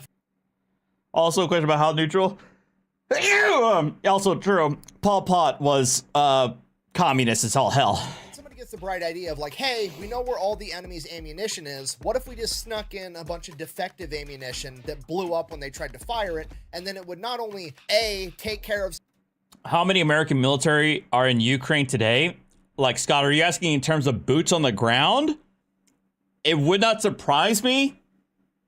Scott, it would not shock me at all if there were several hundred advisors on the ground in Ukraine. Not in the front lines. Not in the front lines, but training Ukrainian troops, for sure, on the western side. Some of the enemy troops that got messed up from, you know, a howitzer round blowing up, or ammunition blowing up, or defective ammo, and they go and try to get into a firefight, then the Americans are guaranteed to win. There's that aspect, but then there's also the psychological aspect of the enemy isn't going to trust their own supply line anymore. So then that goes on for a little while, and then eventually the North Vietnamese and the Viet Cong figure out that the Americans are doing this, so they start sending out their best guys, their equivalent of MACV SOG, and they send them out into these neutral territories to try to hunt and kill the American MACV SOG operators. Because of that, the MACV SOG casualty rate goes up, and at one point it was actually reported as being a 100% casualty rate. If you were in MACV SOG during this era, there was a 100% likelihood that you were going to get injured or killed in the line of duty. A Purple Heart to these guys was just a rite of passage. So MACV SOG starts taking more casualties. They realize they're being hunted. Then they start doing countermeasures to prevent from being caught. They're having helicopters go in and pretend to drop off a bunch of operators when they're actually not doing it, basically spamming them. That way, when they actually do go behind the line, the enemy's not going to know whether that was a fake drop-off or a real drop-off. So that's what's happening. There's like this shadow war going on in the neutral territories of Cambodia and Laos, and this is what's happening when Roy shows up. So 2 weeks into being there, Roy goes out on a mission, and one of the guys, if he's with, ends up getting shot up, and they have to get this guy medevaced. But they're still being attacked, so they can't go out in the open so a helicopter can land. So the helicopter has to drop what's called a McGuire rig. It's basically just a rope that these guys are going to hook onto, and they're going to pull them straight up out of the canopy of the jungle and fly off with them dangling underneath the helicopter like some badass Pinocchio. Now, usually... Did that dude have a Playboy logo on his helmet? The jungle and fly off with them. He did. Dangling Man, Vietnam was wild. Like some badass Pinocchio. Now, usually when you do this, like you can see in this picture, you're stacked on top of one another on the same nylon rope. But for some reason on this day, they dropped 2 nylon ropes. Roy hooked the other guy that's injured up to one, and he hooked himself up to the other. And Roy probably didn't. As his call sign? Fair. He just saw a bunch of nylon rope everywhere. He hooked both of them up, and they were going to take off. So they get pulled up out of the canopy. They take off, headed towards camp. But because they're each on a different rope, the ropes end up getting crossed. Oh no. Yep. Ropes start rubbing together, and when nylon up against nylon, it melts because it's plastic. So these ropes Yep. are going to end up snapping, and Roy and his buddy are both going to fall to their death unless they can land and get this figured out. And they can't land because they're still being shot at. Now, luckily for Roy, the man in that helicopter was another one of Roy's friends, a sergeant by the name of Leroy Wright, and he noticed what was going on, and he ties himself off to a third rope and lowers himself out of the helicopter in between the other 2 nylon ropes, allowing his body weight to untangle the ropes as he lowered himself down, saving all 3 of them. Oh my god. Hi, we're visible. No. Getting set to travel this Who the hell are you? Go away. 2 days after that, Roy wakes up in his cot. Time to go get breakfast. He heads off towards the chow hall. He's making his way there, and everything just starts scrambling. There's radio transmissions coming in. What? Let me guess. This is the Tet Offensive? Saying it's a Daniel Boone tactical emergency. Daniel Boone is the name of the operation in Cambodia. You're not supposed to be saying that over the radio, period. Oh. Which means that shit has really hit the fan somewhere. Everybody around him starts scrambling. Helicopters start going out, and helicopters start coming back in, all shot up with injured men on them. And Roy goes up to one of these helicopters trying to figure out what's going on. And the door gunner in this helicopter falls out, and it's a 19-year-old kid that Roy remembered they just celebrated his birthday like a week ago. And this kid falls into Roy's arms and dies on the spot. Roy asks the helicopter crew what's going on, what's happening, and they tell him that there's a team out there that's getting overrun by hundreds of NVA. So Roy continues to ask him, what team? Who's out there? Did you pick them up? Are they here now? What's going on? And they go, no, we couldn't get close enough to pick these guys up. They were so overrun, and we were taking too much fire from the helicopters. It was, we don't know who it was, but it was the big black dude that saved you the other day. And Roy immediately knows they're talking about Leroy, and his entire team is still out there. So Roy, are you going back out there? And they said, yeah, we're going to go back out there, but we're not going to be able to land. The only thing we're going to be able to do is drop ammunition out of the helicopter above them so they have ammunition to keep fighting. And to Roy Benavidez, it sounds an awful lot like somebody needs help. And with that, he runs over, grabs his medical bag, jumps in the helicopter, and they take off. A couple minutes into the flight there, Roy realizes that in his hurry to run and grab his aid bag so that he could help, he made a mistake. A really, really big mistake. He forgot his weapon. He forgot his gun. God damn it! He is now in a helicopter flying into combat with no gun, no food, no water, no grenades. He literally has an 8-inch recon knife and his aid bag, and that is it. Despite that, Roy is still determined to help these guys. So they get there, they drop the ammunition out of the side of the helicopter on top of these guys, and then they fly off. Happy 4th, Carl. Get me as close as you can and land this helicopter so I can jump out. And they get him like 150 yards away from where this team is injured and pinned down. And Roy jumps out of the helicopter and starts running towards them. He makes it 10 steps, gets shot, drops him. He got shot in the leg. He tells himself that he tripped and landed on a thorn bush, and he's not actually shot, but he knows he's shot. He keeps running. Oh my god. Nah, I'm good. No. It's a thorn bush. And the thorn was like 3 inches long. I'm good. I'll walk it off. And he makes it another 50 yards, and he gets shot again. This time, it's a glancing blow to his helmet. He doesn't know that yet. Maybe he got shot in the head. Maybe he didn't. Maybe it was shrapnel. He has no idea. He'll figure it out later if he makes it. So he just keeps running to the team, and he finally ends up making it to him. So he makes it to where the team is pinned down. They're all spread out, way too far out. They're not in a defensive position. They're running out of ammunition. Every single person there is shot, blown up. Everybody is in horrible shape. So Roy gets to work. He picks up an AK-47 off a dead NVA soldier as he runs to each individual team member, giving them morphine, whatever medical aid he can. I'm gonna do the... Actually, they're not AK-47. No, sorry. And dragging them over to this anthill, this big pile of dirt, to get them in this defensive position where they're actually semi-close together and they can start fighting back. Roy ends up making it to the guy with the radio, and he's like, this is Tango Mike, I've still got men on the ground. I need to get these guys medevaced. I have green smoke grenades. I'll pop them so you know where we're at. While the helicopters are on their way, Roy keeps going and getting more guys and dragging them back to the anthill, giving himself and everybody else morphine. The helicopters finally show up. The door gunners lay down support suppressing fire, and Roy starts loading up the guys at the anthill onto the helicopter, but he still has more men out towards the bush line that he hasn't been able to make it to yet. So he gets all the guys on the helicopter, and then he tells the door gunner, hey, we still have men over there, cover me. And Roy takes off running next to the helicopter as the helicopter is gliding next to him, and him and the door gunner are returning fire into the wood line, trying to make it to the other men. So Roy and the helicopter make it to the last guy that Roy knows of, and it's not Leroy. So he asks this guy, where's Leroy at? And that guy points him towards the wood line and says he got hit back there, and he's got a bunch of confidential classified information on him. So Roy decides that he's gonna go get it. He takes off running towards where this guy pointed him out in the wood line, but the helicopter can't follow because it can't get that close to the trees. So the helicopter door gunner continues to lay suppressing fire while Roy runs into the tree line and finds Leroy's body. He gets all the classified intel off Leroy's body, and then he begins dragging Leroy's corpse towards the helicopter because he at least wants to bring his friend's body home. And then he Jesus.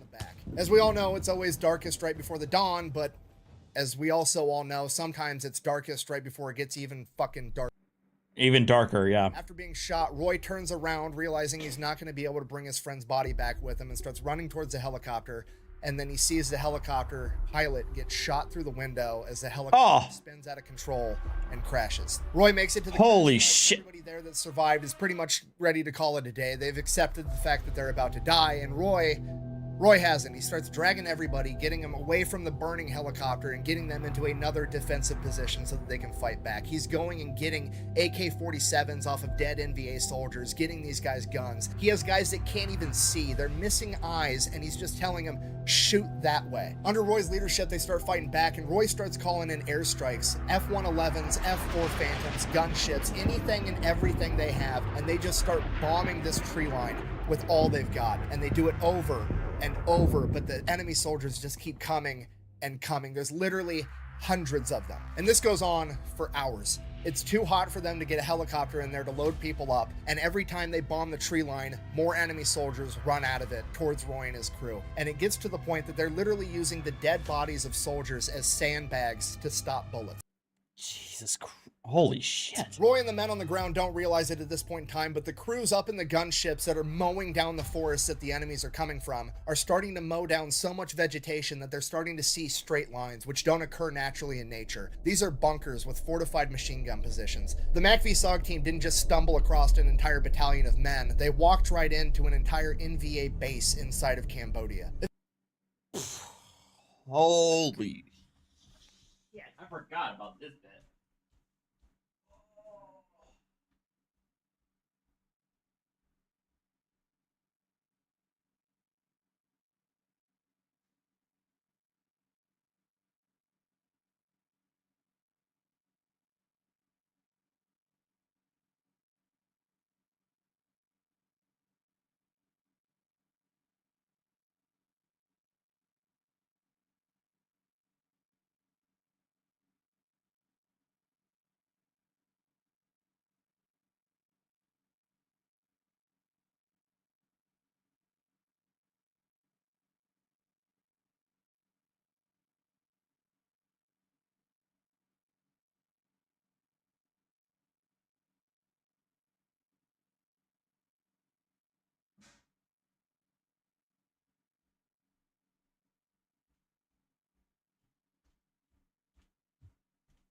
Well, that explains why the air support didn't work.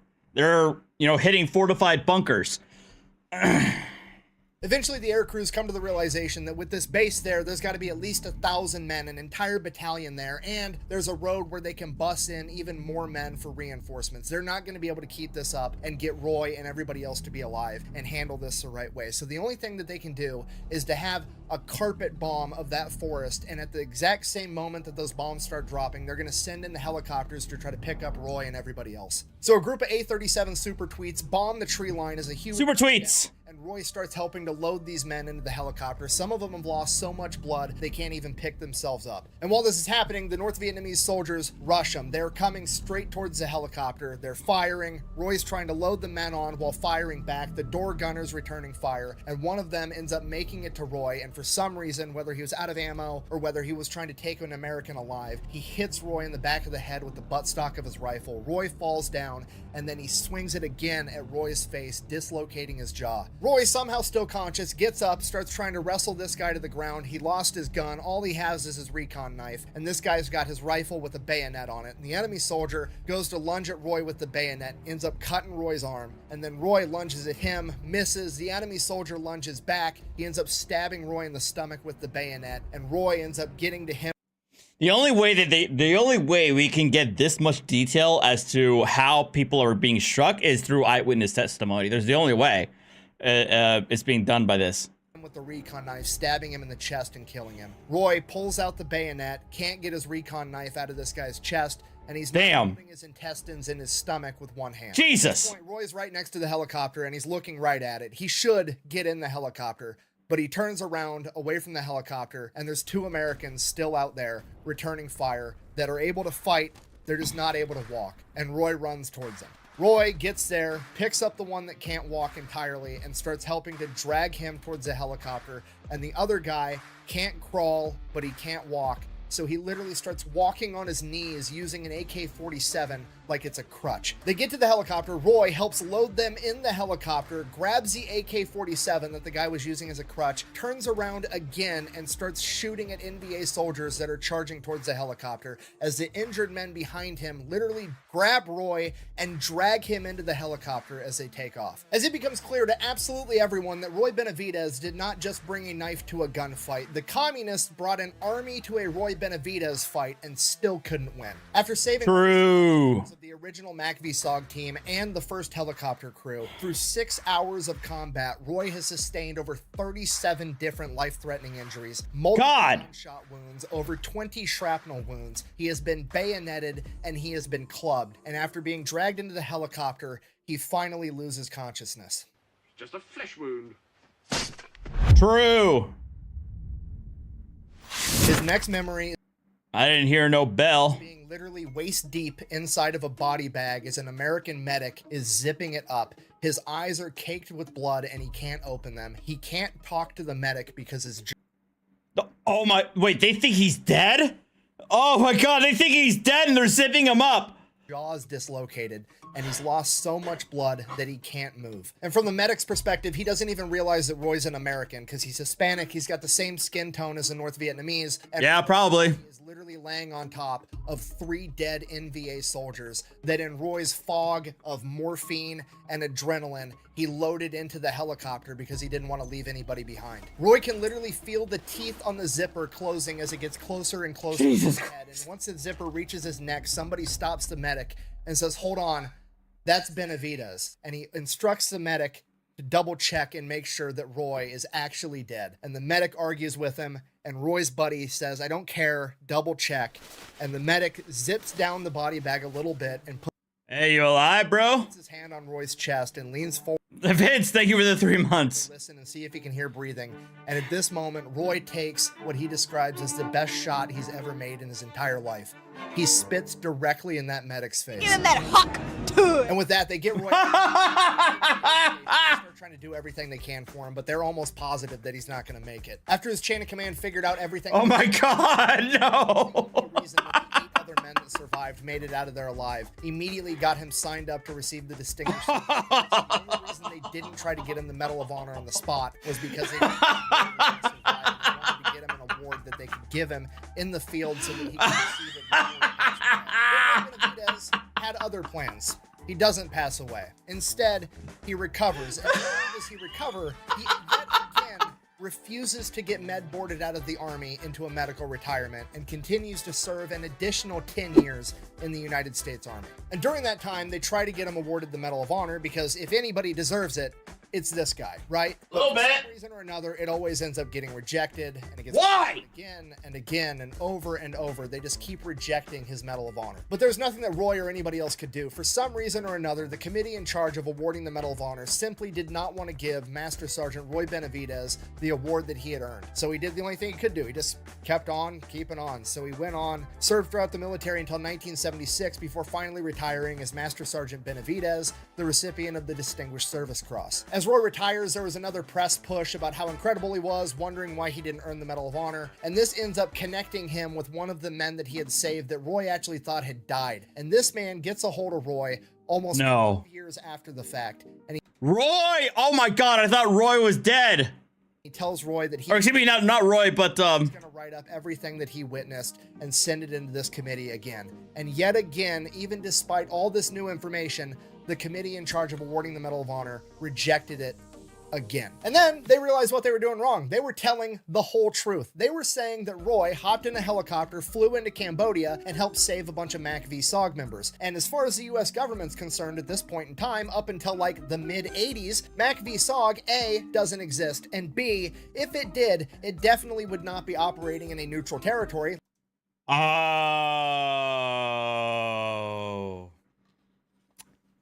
Of course. You can't give him a Medal of Honor if, by virtue of giving the Medal of Honor, you acknowledge that you were in neutral territory. Ah, I see. Like Laos or Cambodia, because that was against the rules. I can neither confirm nor deny details of any operation without the Secretary's approval. So the politicians and the bureaucrats in charge realized that if they give Roy the Medal of Honor for saving MACV-SOG members in Cambodia, which wasn't supposed to be happening, there could be political backlash, and they're not going to metaphorically stick their necks on the line just to give Roy what he deserves, despite the fact that Roy put his entire life on the line for them. So bearing this in mind, they redo all the paperwork, they jump through all the hoops to try to get Roy the Medal of Honor again, and this time, rather than saying that Roy's courageous actions occurred in Cambodia, they simply said that they happened to the west of Lock-In Airfield. We're gonna put you guys here, just inside Vietnam. All right. Which was where Roy was stationed. They just didn't bother to say how far west. And once you know it, it gets approved. Roy Benavidez receives the Medal of Honor in 19. You're goddamn right. From President Ronald Reagan, 15 years after the fact. After getting what he had earned, he finally gets to go home with his wife and kids and enjoy his retirement for all of like a year and a half. Because on a random day in 1983, he receives a letter in the mail from the US government informing him that he would not continue to receive his veterans disability benefits. Why? That he sustained during the war. Of fucking course. A tale as old as time. And Roy's not having it. He goes straight to the media, starts putting out press releases and giving interviews talking about how ridiculous this is and putting political pressure right back on the politicians. And wouldn't you know it, a couple weeks later, the US government comes out with a statement of like, oh, hey, we're sorry that we're doing this. We haven't been handling it appropriately. We're going to continue to do it, but we're going to do it in a more humane way for everybody involved. And while I can't prove this, I'm willing to guarantee that Roy Benavidez got the notification of like, oh, sorry you got that letter. Obviously, this doesn't apply to such a high-profile person that's got enough leverage to be a pain in our ass. Yeah, true. Benefits, but we're going to go ahead and fuck everybody else. And Roy wasn't going to allow it. He came out and said that if they can try to do this to him, he can't imagine what they're going to do it to everybody. Everybody else. So he keeps fighting for not only himself, but for the other 350,000 veterans that were getting their benefits cut, right? Because they need help too, and Roy's gonna help them. So he keeps pushing and putting more pressure on the US government. Basically, he just comes out and says, hey, the same Ronald Reagan administration that gave me my Medal of Honor is now telling me and a bunch of other veterans that we're not good enough for the benefits that we earned. And with that, he finally gets to testify in front of the House Senate committee in charge of this entire operation, and they end up shutting the entire thing down, preserving the benefits for 350,000 veterans. And with that, Roy Benavidez could finally go home, enjoy his retirement, and live happily ever after. So, in conclusion, when somebody needs help, you help them. And for the love of God, the fact that somebody renamed Fort Bragg Fort Liberty and not Fort Benavidez instead is borderline criminal. Thank you for watching. Best way to support the channel is go buy some merch over at the Fat Electrician. I hadn't even heard about this instance, Pebbles. It honestly wouldn't surprise me, though. All right.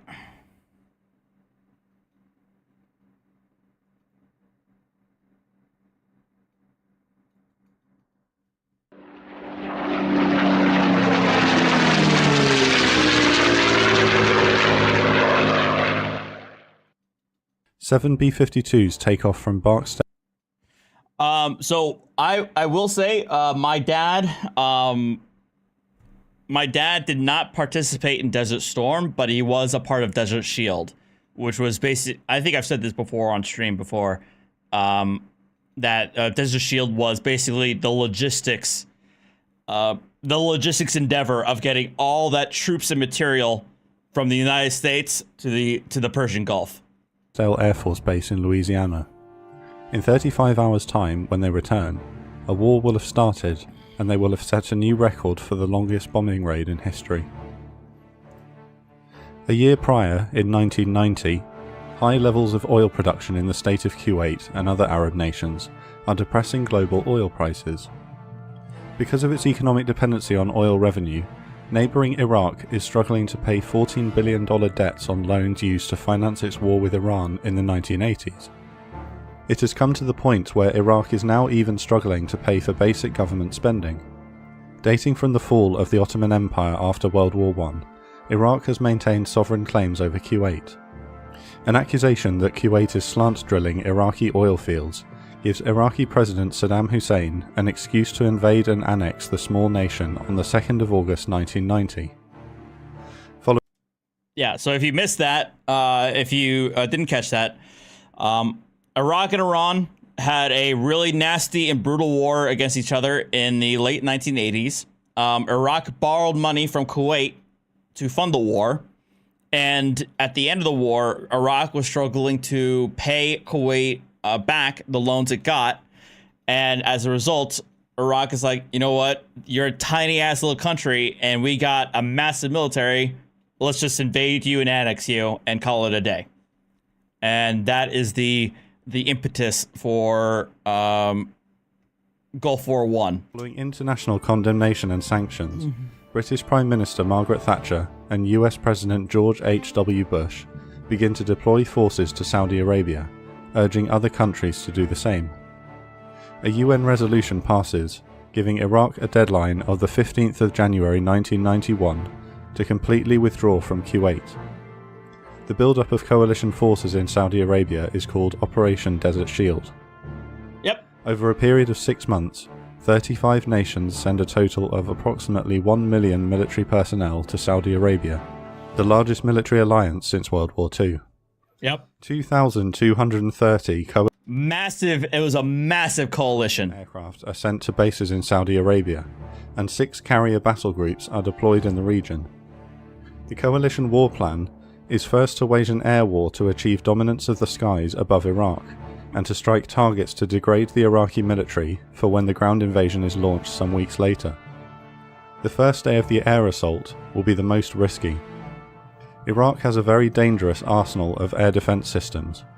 Yeah, that's also what I learned and was told, is that Iraq's had a massive and very dense air defense network. 154 SAM sites with 16,000...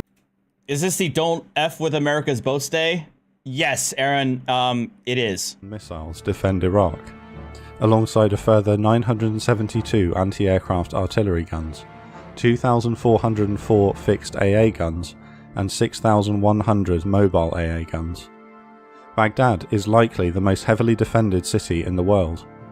478 early warning radars watch the skies for coalition aircraft, with command and control centres ready to scramble the Iraqi Air Force's 550 combat aircraft to respond. The priority for day 1 of the air campaign will be to degrade the enemy's air defence systems. The deadline passes, and a day later the great air assault on Iraq is put Hey, what's up, Kurt? How you doing, man? into motion. H-hour, the start... You mean USA Truth Day? True. ...is scheduled for 2:38 AM on the 17th of January. 2 hours before H-hour, the B-52s are nearing the end of their long journey from Louisiana, and an enormous armada of aircraft is taking off all over Saudi Arabia and from carriers in the Red Sea and the Arabian Gulf. 2 flights of helicopters, each with a single Pave-Low special operations helicopter and 4 Apache attack helicopters, cross the border at low level. Their call sign is Task Force Normandy. Their job is to sneak up on Task Force Normandy and shoot up 2 key enemy radar positions. This will cut a vital gap in the radar coverage through which the coalition strike aircraft can stream into Iraq to hit their targets. E-2 and E-3 airborne warning and control aircraft, referred to as AWACS, are orbiting near the border, directing operations and keeping an eye on Iraqi airspace. Air-to-air refueling tankers are now refueling the aircraft of the enormous First Striking Force over Saudi Arabia. For the last few months, large formations of coalition aircraft have massed every night near the border, so as not to cause... Yeah, I was gonna say, Don, Iraq has F4, have MiGs and probably F4 Phantoms, not F-14s. ...a specific alarm in the enemy command structure when the air war does start. What Iraqi radars can't see tonight is the further formations of aircraft massing further away from the border at low level. F-117 stealth aircraft have also crossed the border unescorted and head for Baghdad. It's unclear whether their stealth technology will be potent enough to cloak them from the massive fire control radars around the heavily defended city. They are to hit key communications infrastructure in the city, hindering central military commanders' ability to coordinate. Maybe I could be wrong, and you guys could say otherwise, and you guys could probably make arguments otherwise, but for me, when I think of the air war, or the air war in the Gulf War, my brain immediately thinks of an F-117. Coordinate their air defense sites around the country. One of the main targets is the International Communications Center in central Baghdad, through which 50% of all military comms traffic is routed. These vital strikes are needed to protect the main assault aircraft when they attack in the coming hours. In the end, the stealth bombers circle Baghdad undetected, waiting for H-hour. A few minutes before H-hour, the US Air Force fires the first shots of the war, launching 35 AGM-86 cruise missiles from the Barksdale B-52s at communication sites and power plants. Simultaneously, coalition naval battle groups begin launching Tomahawk cruise missiles at mainly communications targets. We had battleships in the first Gulf War. We had battleships. We had the Wisconsin and and the mighty, what was it? The Mighty Miz? Mighty Mo. I'm sorry, the Mighty Mo and Wisconsin in Baghdad. Two of the ships launching Tomahawks, the USS Missouri and Wisconsin, are battleships that first saw service in World War II, and will serve their country once more. The Tomahawks will navigate to their targets using an onboard system that follows known landmarks and terrain contours on the route to the target.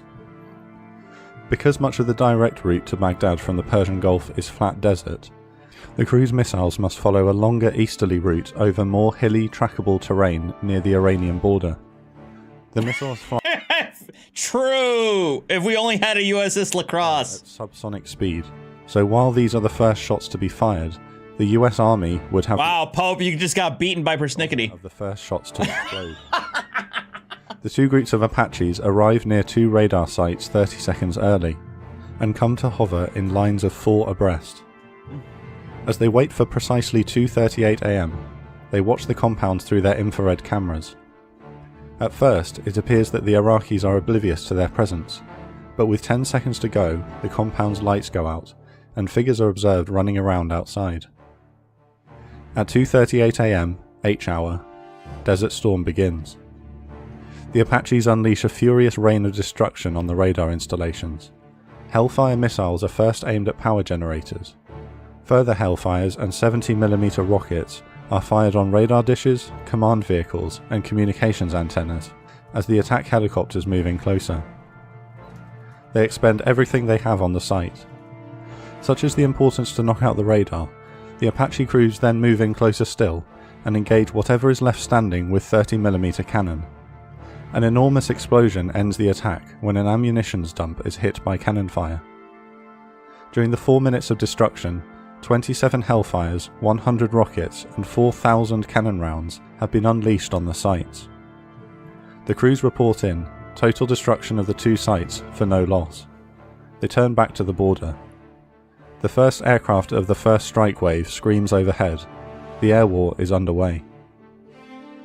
3 EF-111 radar jamming aircraft rush towards Baghdad to provide jamming support for the F-117s in case... I'll read the comments, and the comments make sense.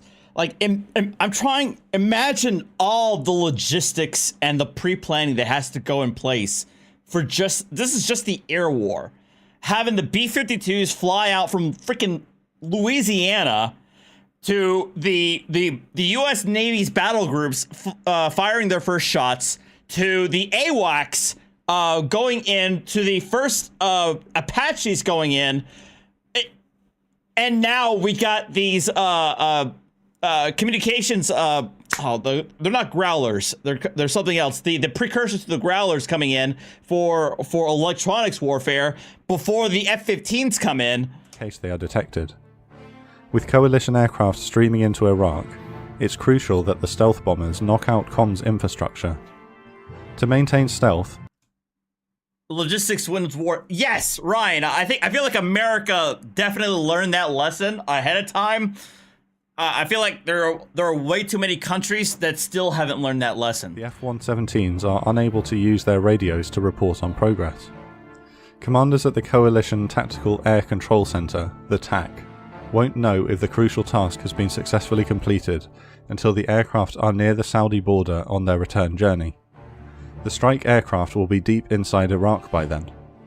But this is the first major war to take place during the new age of communications and international live television. Believing the imminent start of the new conflict after the UN deadline passing, live news channels have sent reporters into Baghdad. At the TAC, they spot that a reporter is live on CNN, reporting hearing aircraft over the city. The news streams almost definitely route through the International Communications Center, a primary target for the F-117s. CNN is put up on the large screens in the TAC. At 0300, the precise moment the first bomb should be falling on target, CNN lose the live feed from their reporter on the ground. Oh, whoops! Erupts at the TAC. The first F-117 strikes stir the hornet's nest, and 2,000 anti-aircraft guns in Baghdad. Were these planes? Yes, Aaron. The F-117s were like not the prototypes, but the ancestors of our modern stealth aircraft. Well, I mean the SR-71 would be the ancestor. But the F-117 would be like the precursor to the small multi-role fighters that we have today, F-22, F-35. Open fire into the night sky. Stealth can protect the aircraft from radar-guided missiles, but blindly fired anti-aircraft fire in such volume will be equally deadly if a lucky direct hit is scored. They drop 17 paveway guided bombs on 13 targets, radio towers, command bunkers, and a palace just outside the city, incorrectly believed to have been housing Saddam Hussein himself. Shortly after, the first of 116 Navy-launched Tomahawks begin to fall on Baghdad. Oh hey, there are the Tomahawks! Party headquarters, a Scud ballistic missile factory, another presidential palace, and other targets of importance. A British journalist watches from his Baghdad hotel window as a Tomahawk screams past him at eye level down the street and hits the Ministry of Defence building at the end of it. Some Tomahawks carry special warheads which contain long strips of carbon filament. These missiles fly over power transformers and switching stations and release these strips into them, causing the electrical... I apologize for pausing so much, but yes, my earliest memories were the CNN reports of Desert Storm. At least in terms of significant world events, Desert Storm was my earliest memory. Components to spark, short out, and burst into flames. 5 electrical facilities are hit. The B-52 launched cruise missiles fall on further communication sites and power generation facilities, including the Al Musayib Thanal power plant. After a grueling flight across the Atlantic and Mediterranean to get here, the B-52s will now fly back to Louisiana without landing. The 14,000-mile mission takes 35 hours, requiring 57 tanker sorties, a demonstration of American global reach. Also, I mean, you want to flex You want to flex your global capability? That's how you flex your global capability. By launching B-52s from Louisiana to launch missiles to Iraq and flying back. God damn. With the and also the buff, the B-52, the buff, that plane is never gonna die. My understanding is that they have plans to keep upgrading it and retrofitting the B-52 up through 2050. That plane is going to be over 100 years old when they finally, like, retire it. With Iraqi command and control seriously degraded, the 668-strong first wave of strike aircraft with fighter escort begin hitting military targets across Iraq. SAM sites, Scud missile sites, command and control bunkers and airfields. RAF Tornado and US Navy F-14 interceptor aircraft patrol the Iraqi border and orbit Iraqi Air Force bases waiting for the enemy fighters to come out to fight. One formation, a strike package of F-15E Strike Eagles, escorted by F-15C fighters and an EF-111 radar jamming aircraft, hit Scud missile launch sites in the western desert, attempting to prevent Scud launches against nearby Israel. With the alarm now raised, the Iraqi Air Force is in the air defending their nation, setting up combat air patrols near key installations. With the strikes against the launchers underway, an F-15 detects a single Iraqi Mirage fighter nearby and destroys it with a Sparrow missile. Another Mirage moves in close behind the low-flying EF-111 and fires a missile. Uh-oh. The 111 makes a violent turn and evades. At this point, an F-15 above spots the hostile aircraft and dives in to engage. Spotting the attacking Eagle, the Mirage itself makes a violent maneuver to evade the American fighter, but in doing so crashes into the ground. The unarmed EF-111 pilot is credited with a maneuvering kill. Another F-15C Eagle nice. has just crossed the border into Iraq, and the interesting story. My dad got R&R from Vietnam and met my mom in Hawaii. One morning they woke up the Japanese Zeros flying over. What the? How did that happen? Oh, they were filming. Oh god. pilot detects oh no. Unidentified contact on his radar. Oh no. Oh no, they were filming Tora. One of the E3 command and control aircraft for permission to fire. The contact begins to maneuver aggressively, and the E3 grants permission to fire. The long-range Sparrow missile flies into the distance, and the pilot sees the fireball as it detonates. The enemy aircraft downed is a modern and dangerous MiG-29 Fulcrum, piloted by a veteran of the Iran-Iraq War with 3 kills on his record. A flight of F-4G Wild Weasel aircraft are some of the many aircraft on their way to Baghdad to attack radar sites and SAM sites. Because of the volume of coalition assets in the area, the escorting F-15s are constantly investigating potentially hostile contacts that turn out to be friendly. After a few false alarms, Captain Steve Tate finally finds an enemy Mirage. He engages with a Sparrow missile, and the fireball confirms the kill. Multiple flights of aircraft are inbound to Baghdad to attack SAM and radar sites. Given the heavy air defences around the city, this could be a treacherous task. Yeah. The US Navy aircraft make their first major play of the night. A-6 intruders to the west launch decoy glider drones towards the city, intended to trick the defending SAM sites into switching on their radars. It works, and many surface-to-air missiles are launched against them. Nice. The Iraqis believe they've scored multiple kills. What they don't see are the US Navy FA-18 Hornets armed with high-speed anti-radar missiles, HARMs, coming in behind. The HARMs lock onto the radar signals coming from the SAM sites on the ground as they engage the drones. A further 37 BQM-74 jet-powered drones approach from the south and orbit the city.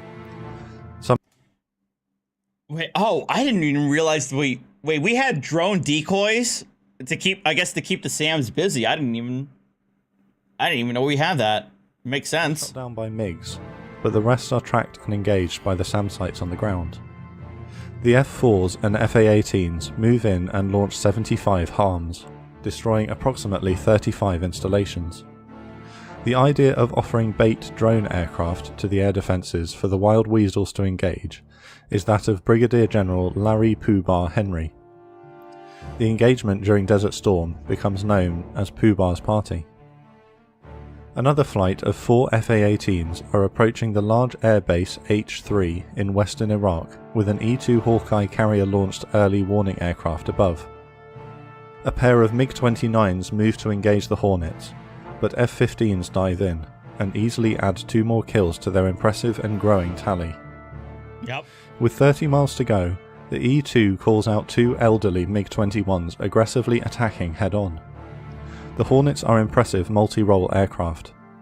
Lieutenant Commander Fox switches from ground attack to air-to-air mode with the flick of a switch. He locks onto one MiG, while his wingman locks onto the other. Fox fires a Sidewinder missile, and his wingman fires a Sparrow. Both hit. Both pilots calmly switch their aircraft back to ground attack mode, and almost without breaking step complete their bombing raid on the airfield. A powerful demonstration of the efficiency of multi-role aircraft in modern warfare. Yep. Further B-52s and F-111s drop conventional bombs on the elite Iraqi Army Corps, the Republican Guard, to soften them up and as a show of the military power that they're up against. It's claimed that fear of the B-52's conventional bombing capability caused mass Iraqi surrenders later on in the war. A B-52 is hit by a US missile in a friendly fire incident and crashes on the way home. The air assault is going nearly perfectly at this point, but the TAC planners know that statistically their luck must change. And it does. A squadron of FA-18s from the USS Saratoga, known as the Sunliners, are on their way to take part in Pooh-Bah's Party, when the leader detects a MiG-25 interceptor in front of them. He requests permission from the AWACS to engage, but the AWACS radar can't find the Oh yeah, by the way, this is all the air war. We're not even at the ground war yet. And so permission is denied. There are hundreds of coalition aircraft in the air, so rules of engagement are tight to reduce friendly fire. The MiG slips away, but later shoots down another Hornet in the squadron, killing Lieutenant Commander Michael Speicher. Damn! Dawn breaks in the desert, and further waves move in. The British Tornadoes have perhaps the most dangerous job of the first 24 hours. 12 aircraft scream over the desert at just 200 feet towards Talil Air Base. The RAF's 2-seater Tornado GR-1 is a specialist in runway busting.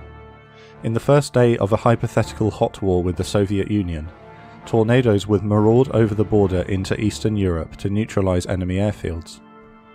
Today they carry their specialist weapon, the JP-233, a system that drops a combination of 30 runway cratering bomblets on the runway, and 215 anti-personnel mines to hinder the repair process after.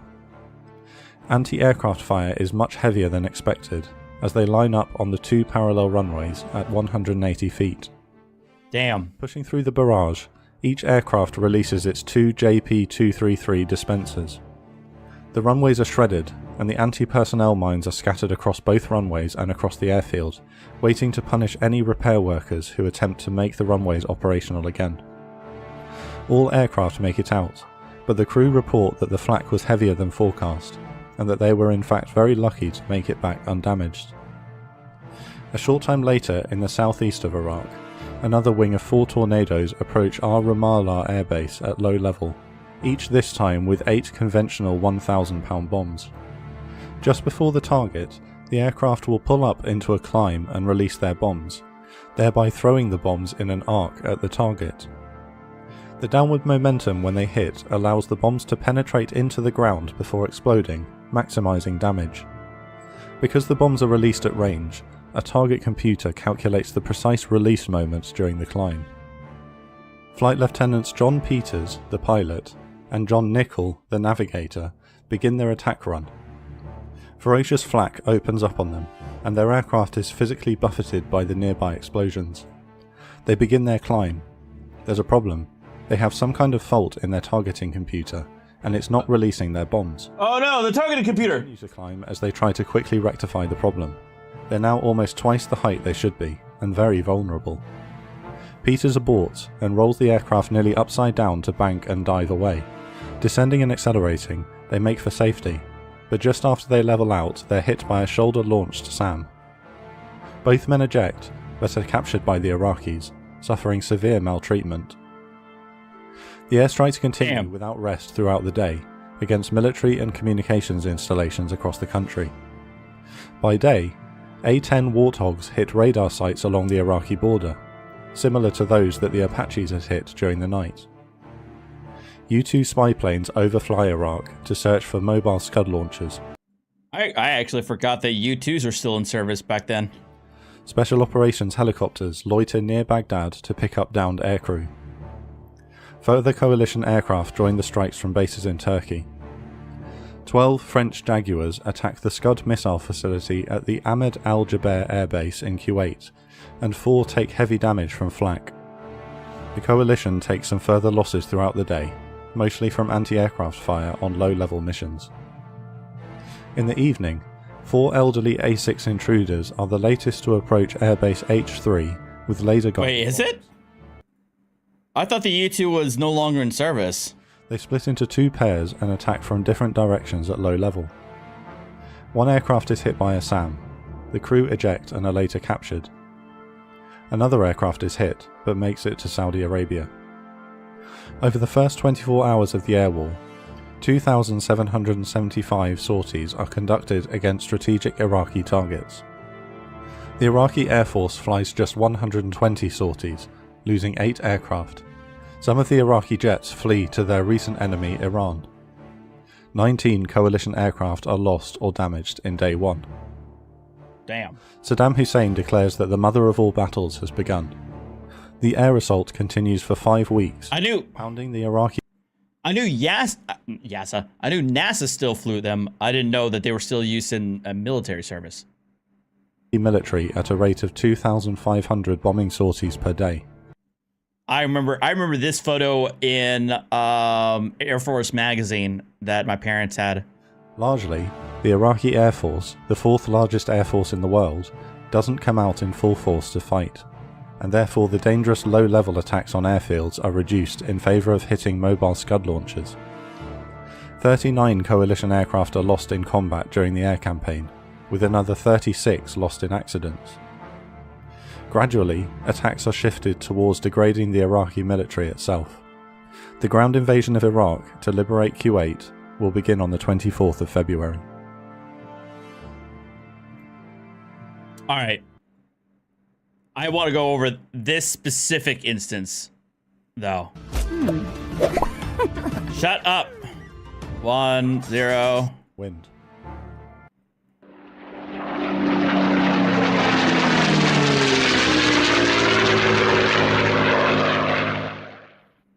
"72 F-16s take off from Qatar and the UAE and head towards the tankers waiting for them over northern Saudi Arabia. They're going to hit the Al-Tuwaitha nuclear power plant and research facility in Baghdad, in what will be the largest single airstrike package of the war so far and the largest F-16 strike in history. Linking up with their escort of F-15 fighters, EF-111 electronic warfare aircraft and anti-radar F-4s, the aircraft struggle to refuel. You do the Battle of 73 Easting too. Of dense cloud and strong wind. The facility is the centerpiece of Saddam Hussein's nuclear research program. In previous years, both Iran and Israel have launched strikes against it, but neither was able to deliver the knockout blow. In fact, they resulted in a massive increase in anti-aircraft defenses in the surrounding area, SAMs, AA guns, and smoke generators. It's the 3rd day of the air war of Desert Storm, and so far war planners have only launched strikes against targets in Baghdad using stealthy F-117s or unmanned cruise missiles, fearing the ferocious defences around the city. Today is an experiment to see how potent these defences really are. Heading north to Baghdad after taking on fuel, the formation becomes stretched. The last 4 F-16s are ordered back to base because they're now so far behind. Iraq's radar network has not yet been taken out, and so military commanders know that the raid is coming. They order that the smokescreen systems at the nuclear facility are triggered. Package Q approaches the city. 2/3 of the formation bank away to hit the primary target at Al-Tuwaitha. Thank you for the 12 months, M3. Continue north towards the downtown area to hit the Republican Guard headquarters, Iraqi Air Force headquarters, and an oil refinery. Arriving at the nuclear facility, the pilots discover a thick blanket of smoke over the target. The EF-111s desperately try to radar jam Iraqi SAM sites, but there are just too many. In 3 minutes, 27 surface-to-air missiles are launched against the raiders, and a wall of anti-aircraft cannon fire erupts around them. Most pilots can't see their aim points through the smoke, and so abort their attacks to limit civilian casualties. F-16 pilots who do press on to drop their bombs throw their aircraft around and drop flares to evade heat-seeker missile shots against them. All aircraft light their afterburners to get away as quickly as possible. No bomb hits are scored. While pilot skill played its part, it is a miracle that no aircraft are lost. The F-16s over downtown Baghdad aren't so lucky. Major Emmett Tullier, callsign Stroke 3, dips below the clouds to spot the oil refinery he is to attack. Suddenly, this is just wild. And online, I mean, we can watch it afterwards, but online you do have the dash cam footage of Stroke 3 evading, was it 5 or 6 SAM launches against him? A cockpit warning alerts him that he's being fired on by a Vietnam missile. Stroke 3, defending SA-2, he announces over the radio, and pulls into a series of high G turns to evade. Noting that his chaff is not appearing to confuse the missile, he pulls a last-second hard brake and the SA-2 flies safely past, detonating at a safe distance. Remaining calm, but now alone, Tullier continues his run on the oil refinery, hearing chatter from other pilots dodging further SAMs. His targeting computer automatically computes the correct release points of his bombs, and his 2 2,000-pound bombs fall away. He turns south to get away from Baghdad. 3 new warning tones shriek at Tullier, and he immediately hears a command over the radio: Stroke 3, brake right, brake right. He instinctively obeys just as 3 SA-3s flash by dangerously close on his left side and explode. Tullier's wingman, Major Jeff Tice, has just saved his life. Other pilots radio frantic requests for his status, and after a few seconds he announces, "Oh, they do have the footage at the end." Pressing southeast. Stress is audible in his voice now.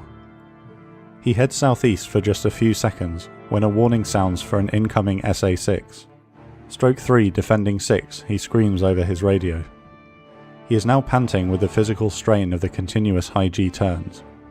The SA-6 sticks to him through the turns, and Tullier believes he's about to be hit. He lets out a groan as the missile screams past him, so close that he hears the rocket motor. "There's another one, Stroke 3 defending again," he shouts. He's lost so much speed and altitude during the manoeuvres that his only chance is now to dive for escape speed. This takes him within range of the AA guns on the ground. Yep. Exhausted after 6 minutes of physical and mental stress, Tullier finally catches a break.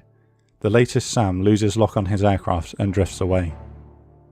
No more warnings light up, and Major Tullier climbs and heads home. Major Tice, who had saved his life with the last-second call to brake right earlier, and another F-16 have not been so lucky. They were shot down. Taken an SA-3 hit on his way out, and Captain Roberts' aircraft crashes on the way home with shrapnel damage. Both eject and become prisoners of war. Another aircraft nearly runs out of fuel from all the defensive manoeuvres.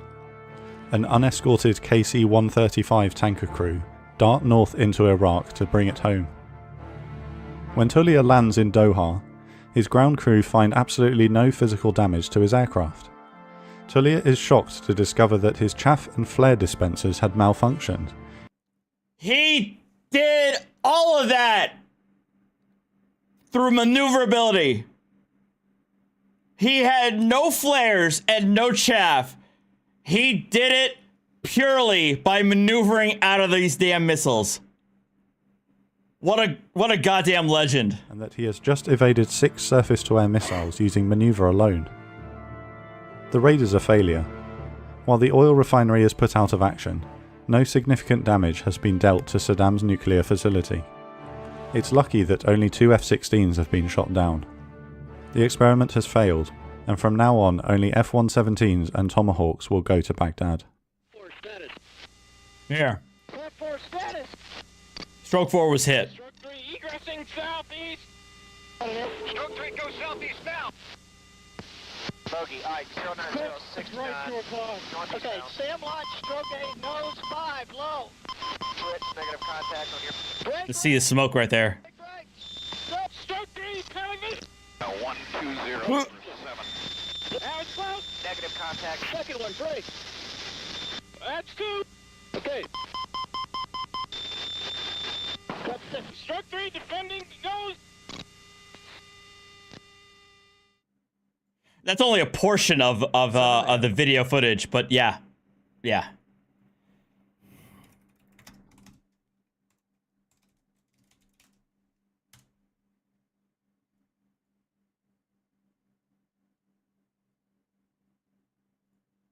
Here we go.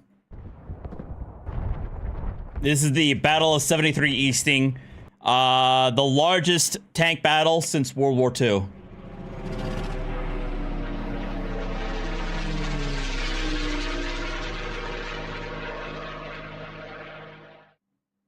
The armoured divisions of 7 Corps have been preparing for this moment for several months.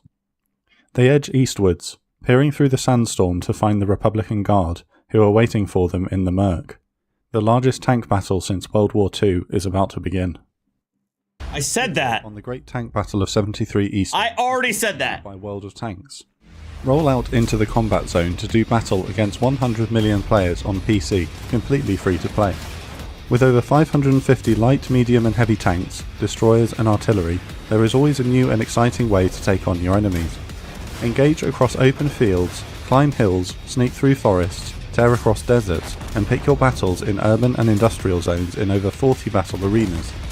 Authentic models and vehicle characteristics give you a feeling of historical accuracy, making you feel like a real tank commander taking part in a furious armoured offensive like Desert Storm. Modify and upgrade your tank, and create a steel beast ready for any challenge.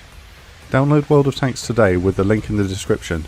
During the registration, use the code TANKMANIA to get a free 7-day premium account, 250,000 credits, the premium Tier 5 tank Excelsior, and 3 rental tanks for 10 battles each, the Tier 6 Tiger 131, Cromwell B, and T-34-85M. With the coalition closing in from multiple directions, resistance fighters in Kuwait City alert the CIA that a mass exodus of Iraqi troops from the capital is in motion. A developmental E-8 ground surveillance aircraft, rushed into theatre in time for the conflict, is ordered to scan the area, and detects 150 tanks, trucks and confiscated civilian vehicles forming into convoys and retreating north from Kuwait City, on a highway towards Iraq. Highway of Death! Coalition commanders instruct Colonel Hornberg, commander of 4th Wing, to deploy his F-15 Strike Eagles. I know you've just finished a hard night's flying, but I've got a job for you. I want you to put your guys back in their aircraft, fly over to Kuwait and stop a convoy. Stop it at all costs. The 12 Eagles, along with Navy A-6 intruders, drop cluster bombs on the lead and rear vehicles of the convoy, stopping it in place. These 150 vehicles are just the first in a line of thousands retreating from Kuwait. Over the next 48 hours, hundreds of coalition bombers hammer the traffic jam. The ensuing carnage on Highway 80 will earn it the nickname the Highway of Death. The commanders of the Tawakauna and Medina Republican Guard divisions know that they must delay the advance of 7 Corps as long as they can to allow the escape of Iraqi units in the area, including the Republican Guard divisions. They also know that this is very likely to be a sacrificial task. They deploy in a defensive line alongside regular Iraqi divisions to meet the oncoming American and British armour anyway. They show courage in doing so. The 2nd Armoured Cavalry Regiment are continuing their probe eastwards, with orders to find the Tawakauna Division, but not to become decisively engaged. They are the lead scouting elements of 7 Corps. The British 1st Armoured Division have been holding a defensive line against Iraqi counterattack throughout the night, and now advance east towards the Kuwaiti border. Their objective is to sweep through the multiple Iraqi brigades and divisions on the southern flank, splitting the Iraqi front line in half and isolating the Republican Guard units from possible reinforcements from Kuwait, allowing the rest of 7 Corps to hit them in concentration. At 7 AM, the 4th Armoured Brigade assaults the left flank of the Iraqi front line, who are caught off guard in a defensive line facing south towards the border. Unlike other frontline divisions, the Iraqi 52nd Armoured Division puts up a spirited response, firing and manoeuvring with their T-55 tanks. The return fire is ineffective, however, and throughout the morning, Challenger 1 tanks clear the way to their objective, destroying numerous Iraqi tank companies. The 7th Armoured Brigade, famously named the Desert Rats for their role in North Africa in the Second World War, sweep along the flank of another Iraqi line formed just to the north, catching the Iraqi troops watching south towards the battle raging with 4th Armoured. A Challenger tank of the Royal Scots Dragoon Guards makes the longest recorded tank kill in history at 4,700 metres, a record that stands to this day. The Iraqis do not maintain all-round reconnaissance, and a company of Spartan armoured personnel carriers hook around to their north and attack them from the rear with Milan anti-tank missiles. The division methodically continues east throughout the day, clearing objective after objective without loss. Disaster strikes in the afternoon, when a pair of American A-10s arriving on station are given a verbal description of the location of enemy tanks by a returning... Oh god. Now here's the problem that I have with the A-10s. As much as people love the brr that the A-10s make, my understanding is that the A-10s have the worst record when it comes to friendly fire. They approach an area 20 kilometers from their assigned tasking and spot vehicles below. They don't see the inverted V markings on the side of the vehicles indicating friendly forces, and mistake them for Iraqi T-55 tanks. Yeah. They fire 2 Maverick missiles, hitting 2 British Warrior infantry fighting vehicles. Unfortunately, 9 are killed. The 2nd Armoured Cavalry Regiment has led the US Armoured Divisions since the beginning of the invasion. An instinctively mobile unit, they've had a frustrating stop-start morning, advancing but having to stop to wait for the heavy armour behind to catch up and organise into a line of attack. They edge forward to find the Republican Guard, where their orders are to not become engaged, but to allow the 1st Infantry Division to move to the front to do the fighting when they're discovered. They've already discovered and destroyed outer scout units of the Tawakalna Republican Guard Division. The sandstorms are terrible, and the visibility is down to a few hundred metres, so they edge forward without scout helicopter support. The 3 squadrons of 2nd Armoured Cavalry, named Cougar, Wolfpack and War Eagle, advance. Cougar Squadron is on the regiment's left flank, and is made up of 4 troops, Eagle, Fox, Ghost and Hawk, each approximately made up of 9 Abrams tanks and 13 Bradleys. At 3:20 PM, 7 Corps Commander General Franks orders 2nd Armoured Cavalry to lead the line forward from the 60th to the 67th Easting, or the 67th kilometre of longitude east of the official campaign map centreline. The Republican Guard is reported to be just kilometres away, but the information is 2 hours old. Bradley commanders peer into the sandstorm with their infrared sights. They roll forward slowly and deliberately. The young men in the vehicles are itching for the fight they all know is about to start. A pair of scouting BMPs and 3 solitary dug-in tanks are spotted by scouts. Lieutenant Haynes halts his Bradley and lines up the first tank with his optical sensor. He swallows a few times and fires a TOW anti-tank missile into the unsuspecting tank. Quickly, he fires a second into the second tank and 25mm cannon rounds into the third. Scouts take fire from a cluster of secluded buildings. Seeing no evidence of civilians in the cluster, Captain McMaster, commander of Eagle Troop, warms his tank crews up to the coming fight by ordering a short burst of fire on the buildings. The small arms fire stops. Suddenly, a tank shell explodes just short of a Bradley. The vehicle commander, Lieutenant Gauthier, yells, "Driver, stop, gunner, missile, tank." He finds the Tawakalna Republican Guard Division T-72 tank that's just fired on him, barely visible at 800 metres in front. He and a nearby Bradley rapidly return fire with TOWs, and the T-72's turret explodes in a fireball.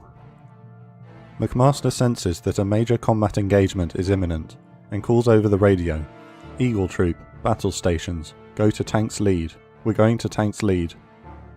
The Abrams tanks in his troop move to the front in a wedge formation. At 4:18 PM, Cougar Squadron is ordered to advance to the 70th Easting. In a Bradley belonging to Ghost Troop, Lieutenant John Hillen radio acknowledges the receipt of the advance order and, fearing tank mines in the area, moves to sit on 2 Kevlar flak vests. Staff Sergeant Burns asks him why he's sitting on the vests. "I want to be able to make more Hillans when this thing is over," is the response. At 4:18, the great tank battle that they've been preparing for several months begins. Through the clearing weather, McMaster spots the enemy. Contact: 5 armoured vehicles direct front, 3 more off to the left. The enemy tanks are traversing their turrets towards Eagle Troop. He pushes the button on his Abrams laser rangefinder, 1,420 yards. "Fire Sabot," he yells. The first round hits a T-72. Rapidly reloading, the second shot is away on the second enemy tank within 3 seconds. A ferocious volley of enemy fire lands amongst Eagle Troop. His vehicles are just cresting a hill, and to his horror, McMaster sees a mass of enemy tanks waiting for them on the other side. Eagle Troop aggressively charges forwards, with all Abrams and Bradleys now furiously returning fire at the enemy. There is little choice but to take the fight to the enemy, ignoring their regimental order not to become decisively engaged. Their troop of 9 Abrams and 13 Bradleys are going head-to-head with 39 Iraqi tanks, 54 armoured vehicles and 200 infantrymen. Marauding into the enemy lines, McMaster's tanks have already destroyed 15 T-72s, and the closing range is only making the engagement more violent. A nearby scout platoon of Bradleys race over to reinforce Eagle Troop. A deadly ZSU-23 anti-aircraft gun opens fire on them, and they calmly destroy it with a tow missile. The Bradleys open up on the entrenched infantry with 20mm cannon fire. While Eagle Troop are taking hits, no vehicles are destroyed. The infrared sights on the American vehicles are far superior to the optics in the Iraqi tanks, whose commanders are relying on the regular lens sights to spot the marauding tanks through the storm. Eagle Troop violently bashes through the outer line of tanks, and spots a circle formation of 17 T-72s to their left, supposedly a reserve that would react to attempts at penetration or encirclement. They never get the chance. Within seconds, the entire formation is obliterated. The rest of the 2nd Armoured Cavalry Regiment and the 1st and 3rd Armoured Divisions are now making first contact with the Republican Guard, and the remains of the Iraqi 52nd Armoured Division fleeing into the area from the British advancing in the south. Eagle Troop have found by far the largest defensive concentration. Ghost Troop are moving parallel to Eagle Troop, just north, in a fight of their own. Seeing the carnage that Eagle's Abrams are inflicting to their south, Ghost desperately try to keep a safe distance to prevent a friendly fire incident. In doing so, one Bradley accidentally drives into a minefield and over an anti-tank mine. Miraculously, the vehicle survives. In a nearby Bradley, the crew congratulates. Also, this is also something I learned, is that my understanding is that far more Iraqi tanks were killed by Bradleys than they were by Abrams or the British tanks. Congratulate Vehicle Commander Lieutenant Hillen on his foresight before then tow missiles, boy, onto Kevlar vests of their own. At 6:40 PM, just 22 minutes after the first shots were fired, Eagle Troop arrives at the 73 Easting, and the shooting wanes. McMaster calls for a status report, and is astounded to find that Eagle Troop has not lost a single vehicle, nor a single weapon system disabled. Eagle alone has destroyed an entire Republican Guard battalion of approximately 47 tanks, 34 armoured vehicles and numerous trucks, with many bunkers destroyed and scores of infantrymen killed. The destruction along the front line is similarly conclusive. American gunnery and firepower is superior, and the advantage of having infrared optics in the storm is decisive. Other engaged units don't need to perform the aggressive charge that Eagle Troop were forced into after cresting the hill and finding the enemy at short range. They're able to use superior range of the Abrams over the T-72 to keep the enemy at arm's length while destroying them. At 5 PM, Ghost Troop of 2nd Armoured Cavalry are also at the 73 Easting, holding a defensive line with Eagle Troop. A counter-attacking formation of Iraqi armour approaches, and Ghost Troop requests artillery support. Their toes hit the first BMP as the artillery falls. The artillery shells used are dual-purpose improved conventional munitions, DPICM. The shell detonates close to the target and showers it with armor-piercing cluster bomblets. The 14 attacking vehicles are wiped out over the next 15 minutes. Yep. Over the next 3 hours, 2 similar counterattacks are attempted, but with the weather clearing up, the troops of 2nd Armoured Cavalry are able to begin calling in A-10 airstrikes on the approaching armour. Now that they're holding the 73 Easting, they can bring their artillery to bear into a killing zone to their front. After many exhausting hours of repelling piecemeal Iraqi attacks, at 2 AM the 2nd Armoured Cavalry Regiment is finally relieved on the front line by the 1st Infantry Division. Their work has been Herculean. The regiment as a whole has destroyed 2 whole brigades of the Tawakauna Republican Guard Division for the loss of only 6 men, accounting for 159 enemy tanks and 260 armoured vehicles. By comparison, the entire 1st and 3rd Armoured Divisions combined have destroyed a further 76 tanks and 84 armoured vehicles. 7 Corps continues to press east through the night, continuing the fight with the Republican Guard. The British 1st Armoured Division moves northeast to join the rest of the Corps at an area of land known as Objective Norfolk, where the final showdown with the Tawakauna Division will take place in the early hours of Day 4. The US 1st Armoured Division sets its sights on the Medina Republican Guard Division further north, encamped and waiting on a hill the US troops would later call Medina Ridge. In Kuwait, the coalition divisions continue their methodical advance north. There are reports of atrocities and prisoner snatching by the retreating Iraqi forces in the city, so the coalition advances with haste to liberate Kuwait City. The 2 US Marine divisions approach Kuwait International Airport. Their objective in Day 4 will be to capture it, and then to move into Kuwait City with their Arab allies, including Free Kuwaiti forces. Which is something that's explicitly considered. The Iraqis being a heavily Muslim called the conflict of jihad a whole war. Well, I also imagine that the Arab coalition that also, was with the U.S. also probably had religious undertones in fighting back, especially the Kuwaiti resistance. The Schwarzkopf explicitly said that the Arab coalition explicitly was tasked with freeing Kuwait City.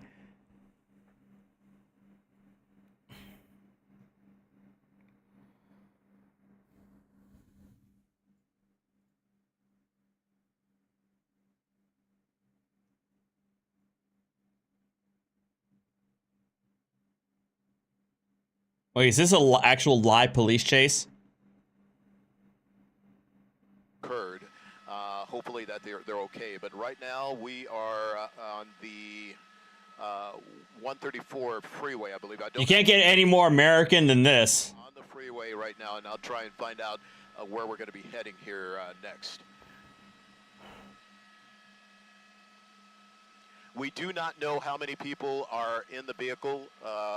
So far, from all indications from some of the scanner traffic that I've heard, definitely at least one, but we've not heard about any more. I mean, this isn't political, right, guys? This isn't political. Let's enjoy a good old-fashioned LA police chase. From many of these recent pursuits that we've been doing here in the last couple of days, where the windshield, or rather the windows appear to be tinted and you can't really see inside. But when the opportunity presents itself, we will definitely try and push in. So let's see here where he's getting off of.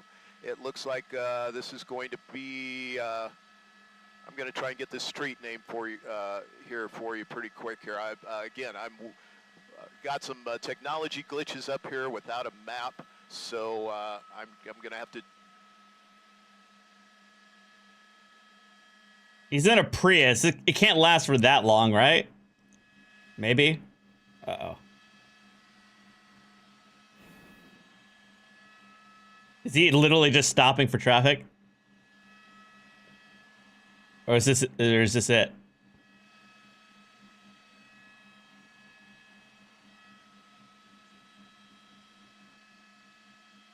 Yep, he's just stopping for traffic. Yes. He's even using his turn signal. I said before, it exited on off the 134. He's using his turn signal. Why not? Was driving over around where all the studios are, Warner Brothers and so forth, on the other side of that building there, Aldo.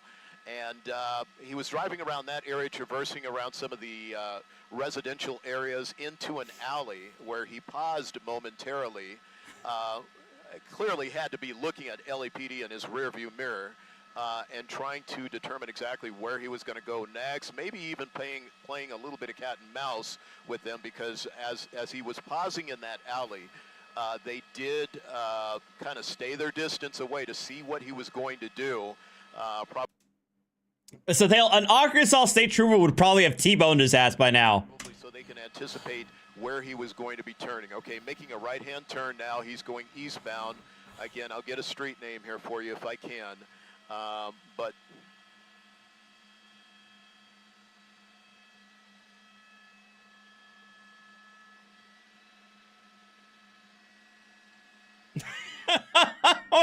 does he think that he lost them? I think he thinks that he lost the police.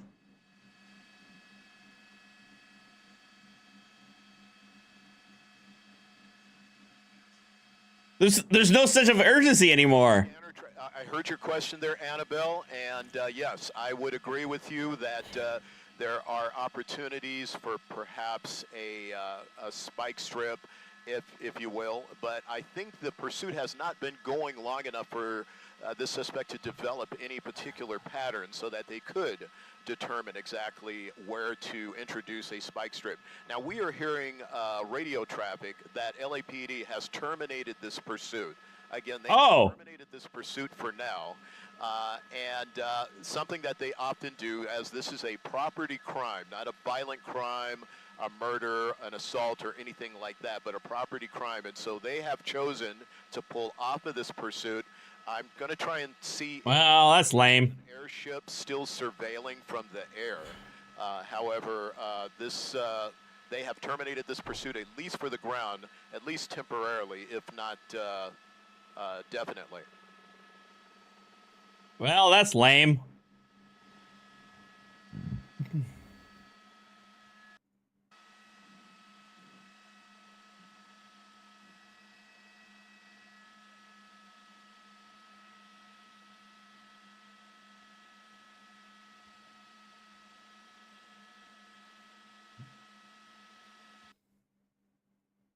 All right.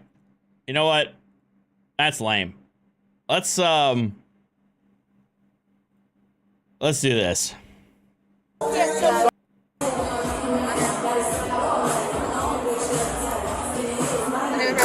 right.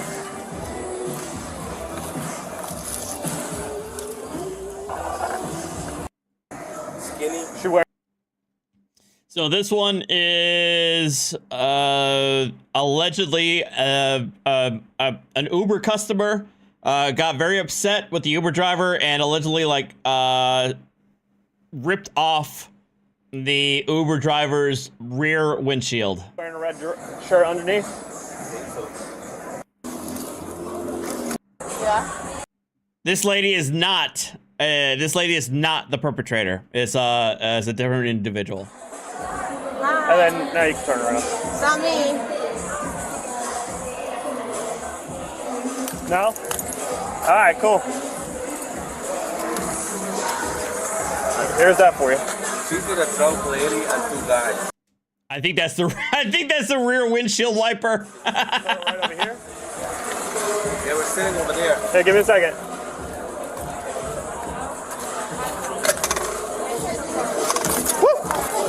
How was you guys? Okay, so you guys have time to do Hey, that? thank you. I just said you're doing your job. I just said I'm not worried it wasn't me. Yeah. That one?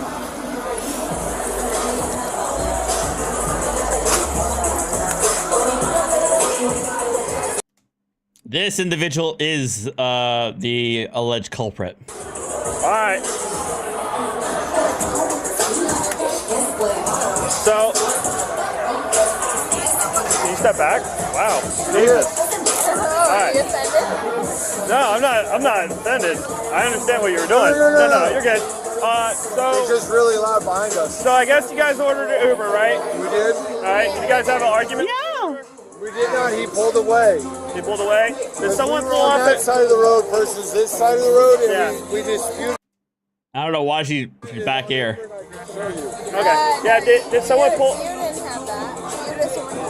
You just Did someone pull off his back windshield wiper? Did you guys try to stop him in any way? No, that was not our Uber. This is our Uber that he ordered here. A lift, not an Uber. Whatever, ride sharing, whatever. Right. This is our lift that he has just ordered, and we're just trying to His whole dispute was we were on that side of the road and not on this side of the road. I think his dispute was that there was a intoxicated lady that was too intoxicated. And I'm more than willing to show you on Uber what he disputed it as. No, I got you. Yeah. Did he write something on Uber? Yeah, that's what I'm saying. Yeah. I'm more than willing to show you. It's not my phone because it's.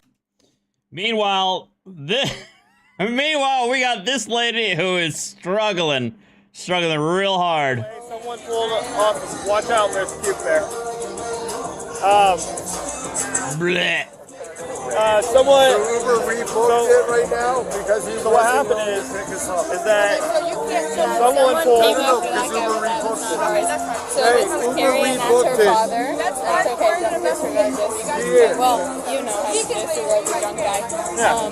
But what I'm saying is when we told Uber we were on the wrong side of the road. Yeah. Whatever happened with the car? Did anyone hit the car? Not that Because that's what he's claiming, and there's damage to his car. Okay. If there's damage And to his he's car, pointing whatever. to you. You need something, boss? Fine. Yeah, I'm good, man. Hi. I'm giving you a little bit. I'm out of here. You out?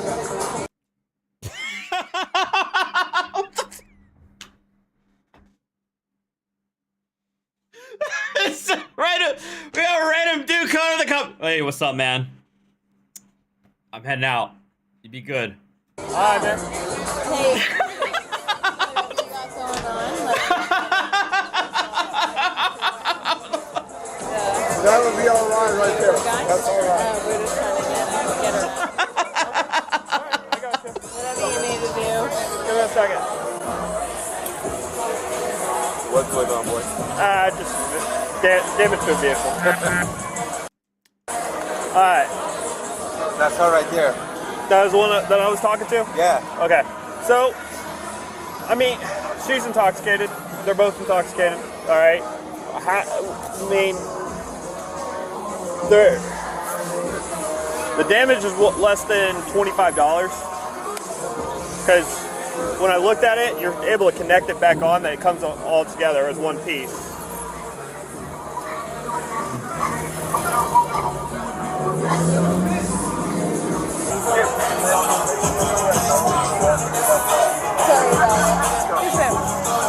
I said I'm sorry. I will be more than happy. It's okay.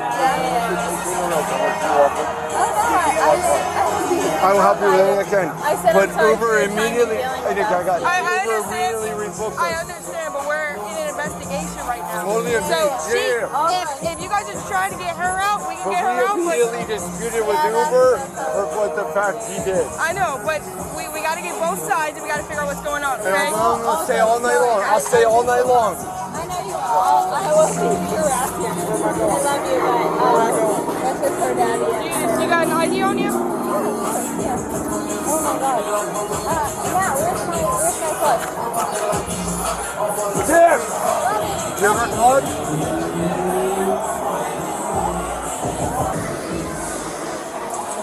I mean, I just want to replace. yeah, I get that. So, hey!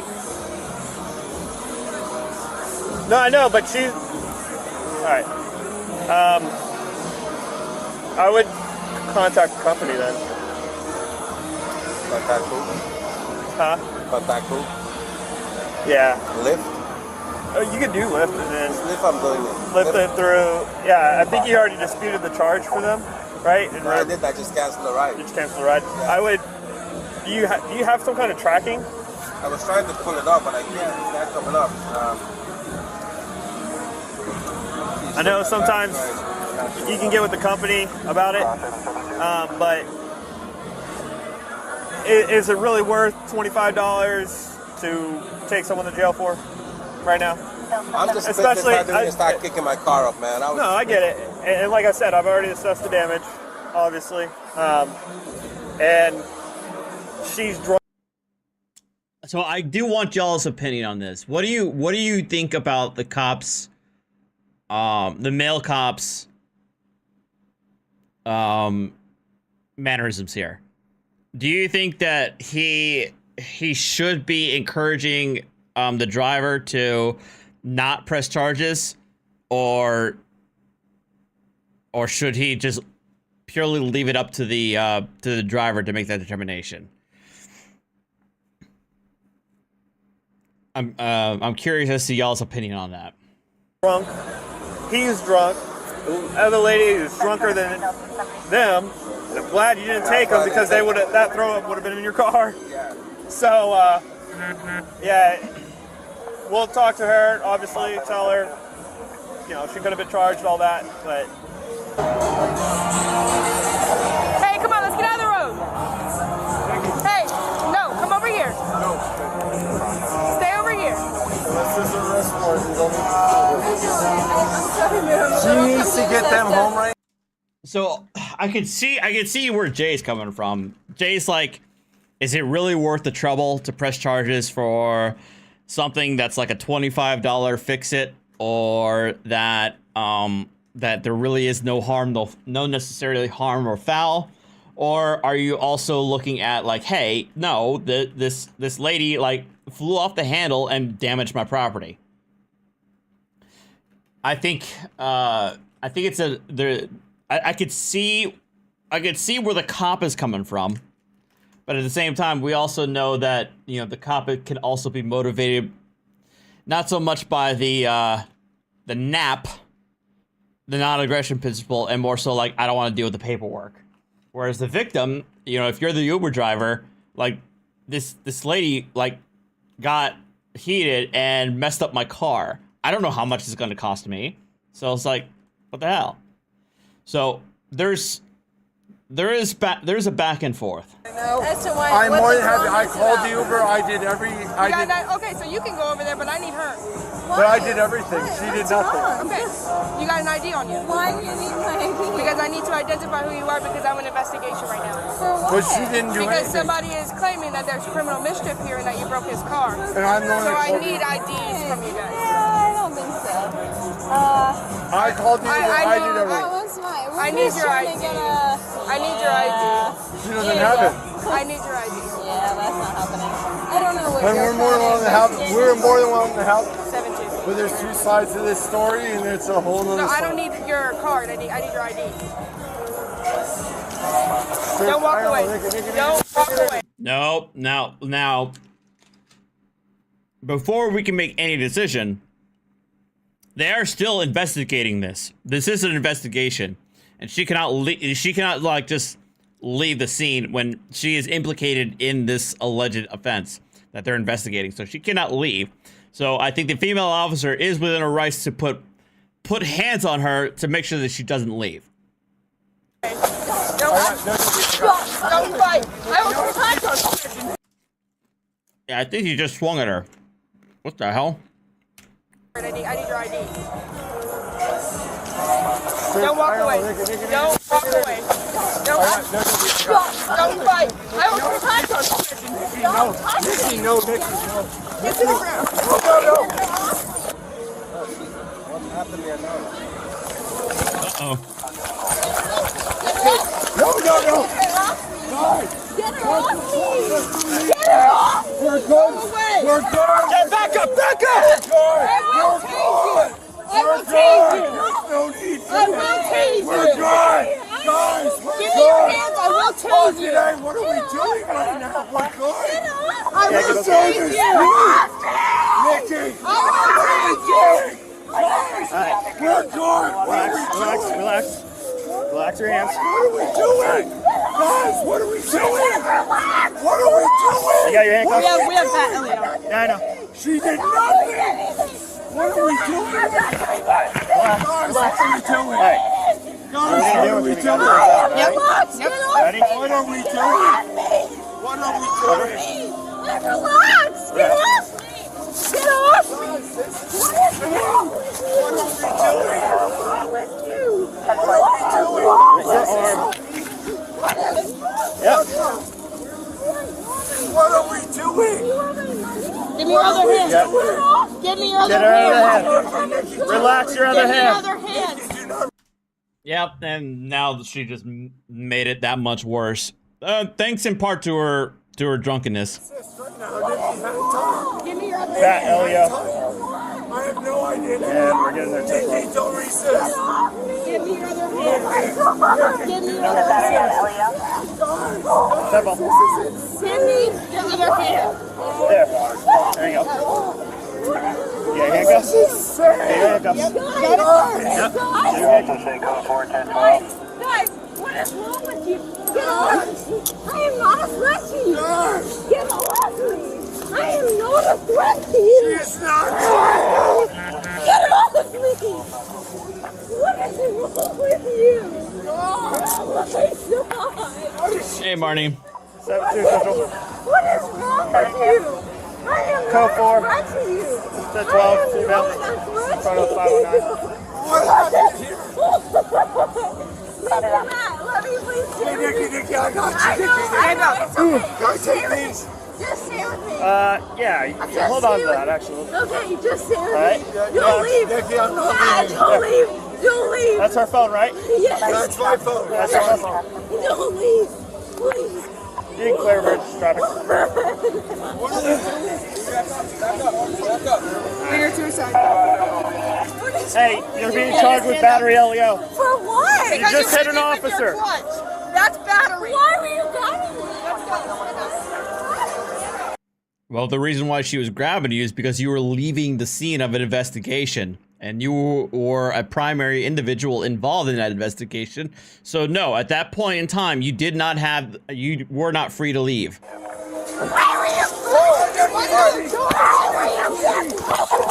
Relax. Relax. That's not funny. I will get you. She just fight. Don't fight. You already searched her yet? Do not fight. Alright, we're getting... I know. I will never leave. Do not fight. Do not fight. Don't leave. Don't leave. I will not. Do not Don't fight. leave. Don't leave, okay? Don't leave. Don't leave. Don't leave. If you had a 6-digit code, what would it be? I asked her to identify herself. She tried to walk away. So I grabbed her hand and she hit me with the punch. I saw that. She turned back and Don't leave. Don't leave, please. I didn't do anything wrong. Do not resist. Nikki, do not resist. Okay, fine. I'm gonna fight this girl, but I'll beat the fuck out of her in the gym. I don't care. Your cuffs, did you arrest that black guy? Yeah, the other guy? Yeah, those were my cuffs. I was looking for my cuffs. I was like, I don't have any cuffs. I was calling you before this all happened. Do not resist. So, we were doing a investigation for criminal mischief, and she refused to identify herself to Officer Knox. When Knox went to grab her arm, she swung her purse at her face, hit me with her clutch. hitting her with in the face, and then 1 second, obviously we sued. You need to pull up right there. We pursued, and as we were bringing her to the car, she kicked my leg again. Just take my watch off. Hang tight. You want your watch off? I don't know. Just do something with it. Yeah, absolutely. We're gonna take that watch off. I haven't. Something I'll think of the 10 gifted memberships. I didn't have a whole lot of. I didn't really have any mango out there, Marnie. But I did bring home some mango rum. All right. You were able to search her? Yeah. Stand up, son. I got it. Okay. Okay. It's fine. I'm sorry. I apologize. You understand. I understand, but it's a little too late for that. At this point, you at least understand. It's slap you in the face if I can, so you understand. Isn't it? Yeah. That's the only transport car we have. We're gonna put her in a car. At least put my watch in the clutch so it doesn't get scratched. Yeah, it's not. Well. Don't worry. Do you want all your stuff with her, Sam? Yeah. Yeah. Okay. Stand by.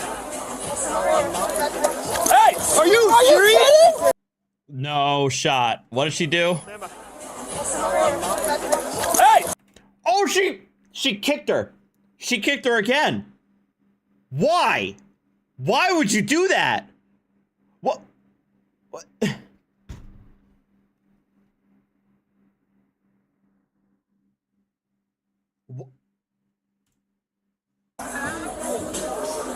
Stand by. Hey! She straight up kicked her. She straight up shin kicked her. Are you kidding? Are you kidding? No, I'm not kidding. This is fucking bitch. Look at the truck. Sit in the car. Sit in the car. Nikki, we got you, Nikki. Let her know we got this. Oh, isn't it nice? Get this. She's still kicking. Calm down. We're good. We're good. Oh, why are you the girl? Leave me in the truck. What is that? Yeah, it's back to life. Go right to. You take her right to Beaver. We'll meet I you. don't have her name. She refused. No, the guy. You say Yes, the guys will work in a statement? All right. That's his date of birth. This is his phone number. You got to call him when you guys are ready for his statement. No, he stayed. Oh, he said he had to go. I didn't know he was going to No, I told him he had to stay. Oh, my bad. Well, that's his cell Well, if he wants nothing to do with it, then it's fine. Well, he did. He said call him when you guys are ready. No, we're not going to play that game. No, that's not how that works. Okay. You guys are going to have to load up. One of you load up. Well, actually, may as well. One of you ride it up, one of the other one goes 10A. So. Yeah. Back in the car. Back in the car? Alright. I'm going to have to do a supplement because getting her in the car, she kicked me. Yeah.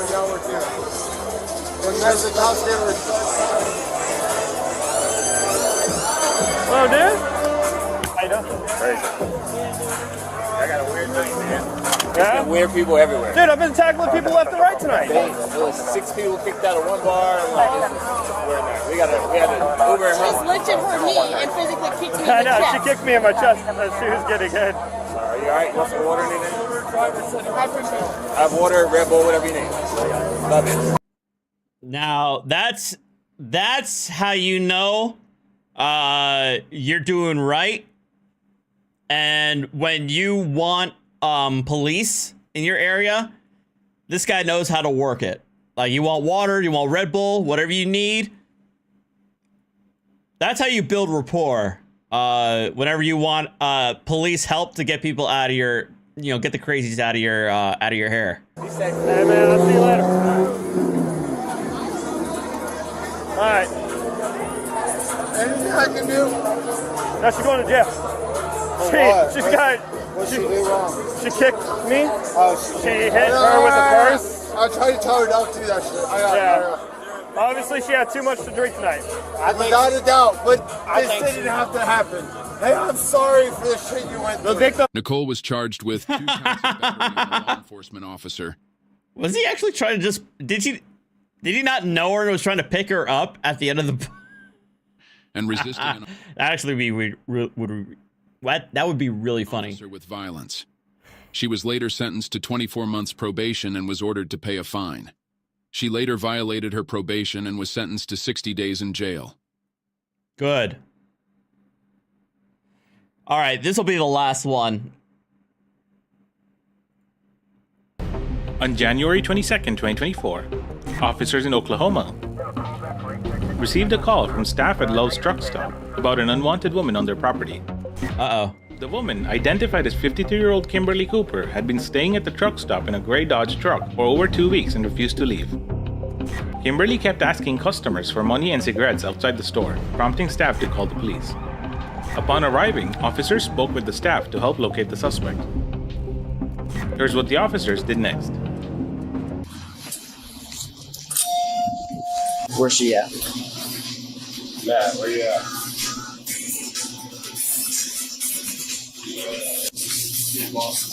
Do what? If he's in there. Well, I didn't see her out front unless she's out back somewhere. Or if she's in the back. She's parked on the side of the building over here in a short bed Dodge. In a short bed Dodge? Yeah, it's a short Dodge. On this side? Yeah, on this side of the bike. Okay. She's sitting here, I would say. She's been staying here? She was. Here's one we called today. So she's trying to get money off me and all that kind of stuff. Oh, okay. Actually, no. This isn't the last one. There's one more. There's actually one more. It's about those two live streamers who committed several crimes during a live stream and then were shocked that they got arrested for it.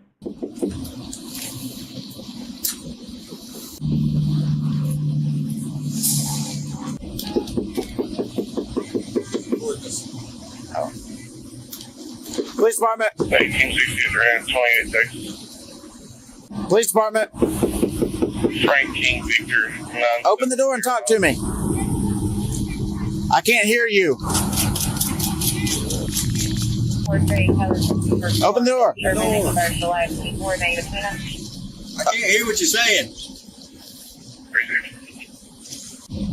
Guess I can just open it. Yeah, JT them. 10 on the expiration. Hey.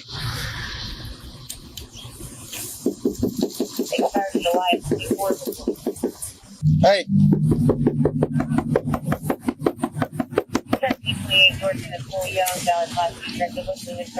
So she's been staying here for like 2 weeks.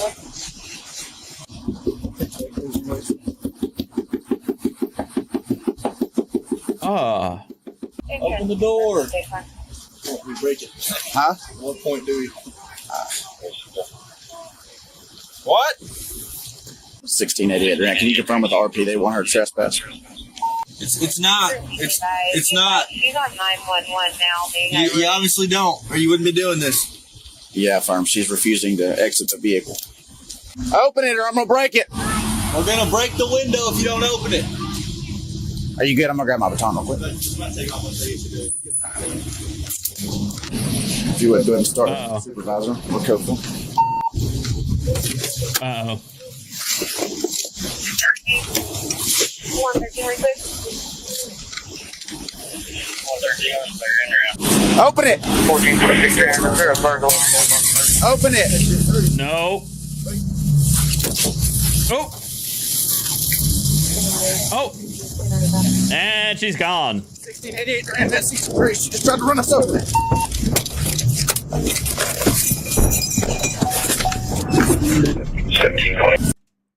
This is in Oklahoma. I don't know which specific ones that they are. 1688 grand.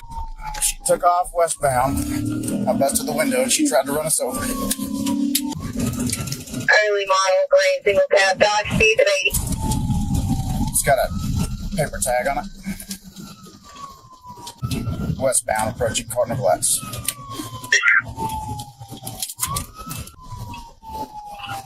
Approaching Meade Cemetery, 55 miles an hour. She's driving in the turn lane. Driving in turn lane.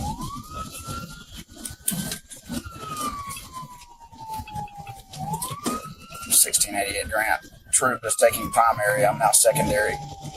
70 miles an hour in the turn lane, westbound, passing Pusham Station. Hit her! Oh, that is a nice pit. I mean, the weather made it easy, but that's nice. Nice! Westbound, passing Pusham Station. Woo! 70 miles an hour in turn lane, westbound passing Pusham TVI. Successful TVI. Pusham 70. Let me see your hands! Let me see your hands! Now! Let me see your hands! Hey, Chris, her driver's side window is already busted out. Let me see your hands! Get out of the truck! Get out of the truck! Get out of the car! Get out of the truck! Is she the one honking the horn? get out. Laying on the horn. Do what? Only one? Yeah, just one that I can see. Get out, laying on the horn. Graham, can you see anybody else? Get out of the car! Get out of the truck! 1688 Grant. She's barricading the windows where we can't see her. I'm gonna switch to my rifle. I'm gonna grab my rifle, Graham. Yeah! Hold the phone now!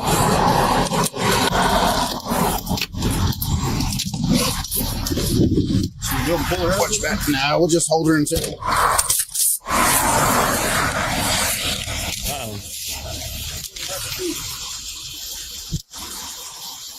Get out of the truck! Get out of the truck! So already they know that she's willing. She's already tried to run them over when she left, and so obviously they're going to have guns pointed when they finally pet her. And the fact that they're saying that she's barricading the window so they can't really see into her, into what she's doing. Yeah, I would imagine that. Yeah, they're going to have lethal out because they don't know what she's capable of. Driver, exit the vehicle. Your hands up.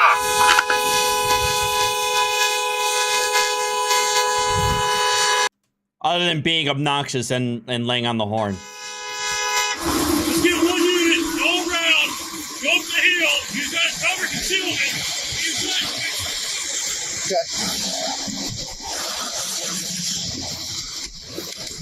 Graham, do you want to pull your car around and we'll use your car as cover? Just pull it around his car and I'll walk beside it.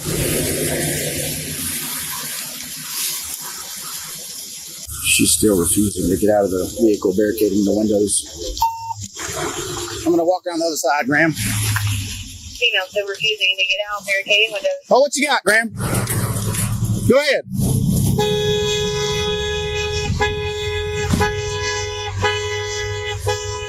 Get out of the car! So pull around Chris's car and we're going to drive up the hill with your car as cover.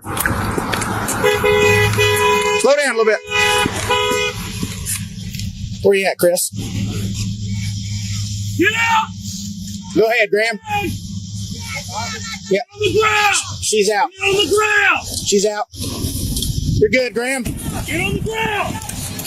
Get on the ground!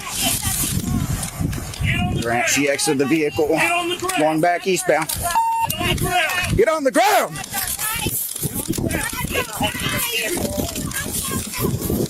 Oh no! He just like tackled her. Bam!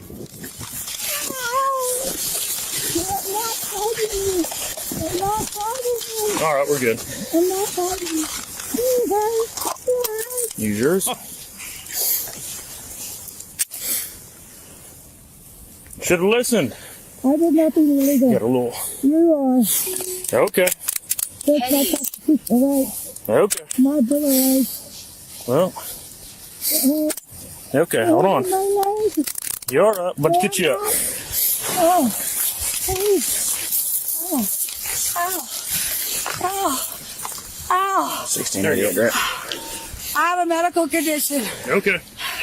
You violated every one of my goddamn rights. Okay. Oh, there we go. Oh boy. Help me! Oh God. Oh no. Mom, you got a single cage, don't you? I did nothing wrong! Ready? You gonna stand up? Ready? I've been trying. Stand up. You hurt me. Walk that way. You hurt me. You got it. Walk. You hurt me. Stand I've had up. back surgery. You hurt me. Oh, medical. I've had back surgery. You hurt me. What's 1015 one? Oh my God, my leg. Just I've walk. had back surgery. Oh, Hey. 5S1. On my foot. Hey, I can't. just try to walk and we'll get you some help, all right? You did this to me. You illegally did. Oh shit. You illegally did this. Get up. Come on now. I can't feel my leg. We'll get you some help. Come on. Surgery. I don't want your medical help. I refuse your medical help. You can tell the hospital that. I told you that.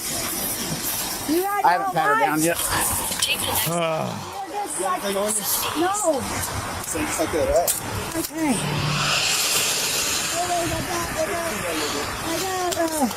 I said I can. Oh, I got inside my pocket, the vape right there, and my ID. You're not taking my ID. It's my ID. You can have it back. Yeah. Well, you had no right to take it. You don't even have a warrant. You had no right to break into my Brain killer.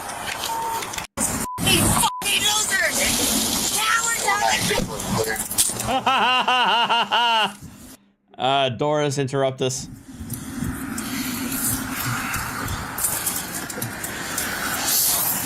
Flip, you see me when I started swinging my baton, I about fell down. I was almost next to my car. I got off that ramp. I literally slid across the whole more times. Man, there's so much shit in here.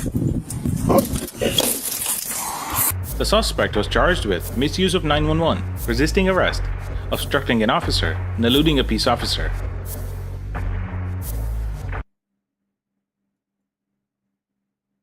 All right, so I haven't been able. Charlie was the only one I've been able to find that had a good chunk of the full video of these guys. A big day for Kick Degeneracy. They broadcast 2 crimes live in the span of. I actually think it's more than just 2 crimes, but we can go over it. 12 hours. That's a new record, baby. Give it up for Kick. Huge round of applause. They're really busting new ground here. Usually it's only 1 crime per day. That's the quota, but they said... Oh, he's talking about 2 different live streamers. Yeah, 2 different Kick streamers apparently committed crimes within 24 hours. But this is one of them. One of the incidences. You know, Hold My Johnson crime. It's nothing new for the platform. That's kind of become Kick's entire brand identity. It's basically like this quarantine zone for unhinged weirdos that the Joker would have recruited for his gang out of Arkham at the Glass as they laugh at the fucking clowns on the other side getting themselves hurt for a couple of extra viewers. Anyway, I'm only going to focus on one of the crimes from today for this video. I might make a follow-up for the other one. But for now, let's focus on this baffling display of lunacy.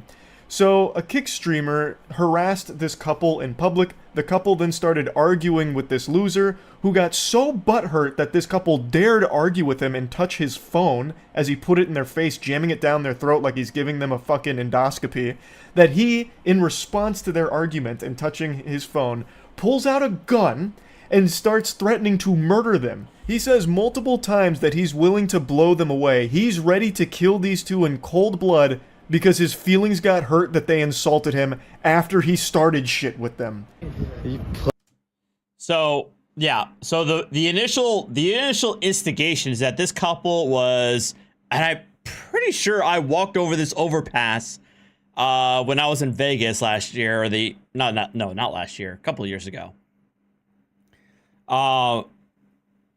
Yeah, they were making out, and so they decided they're going to harass this couple for making out on this overpass late at night because, sure, okay, whatever. Pussy. I love the POV from Nampa Stream Prime. Also, the black box over here is the chat. It's the Kick chat. Thank you, Thea, for the 99 cents super sticker.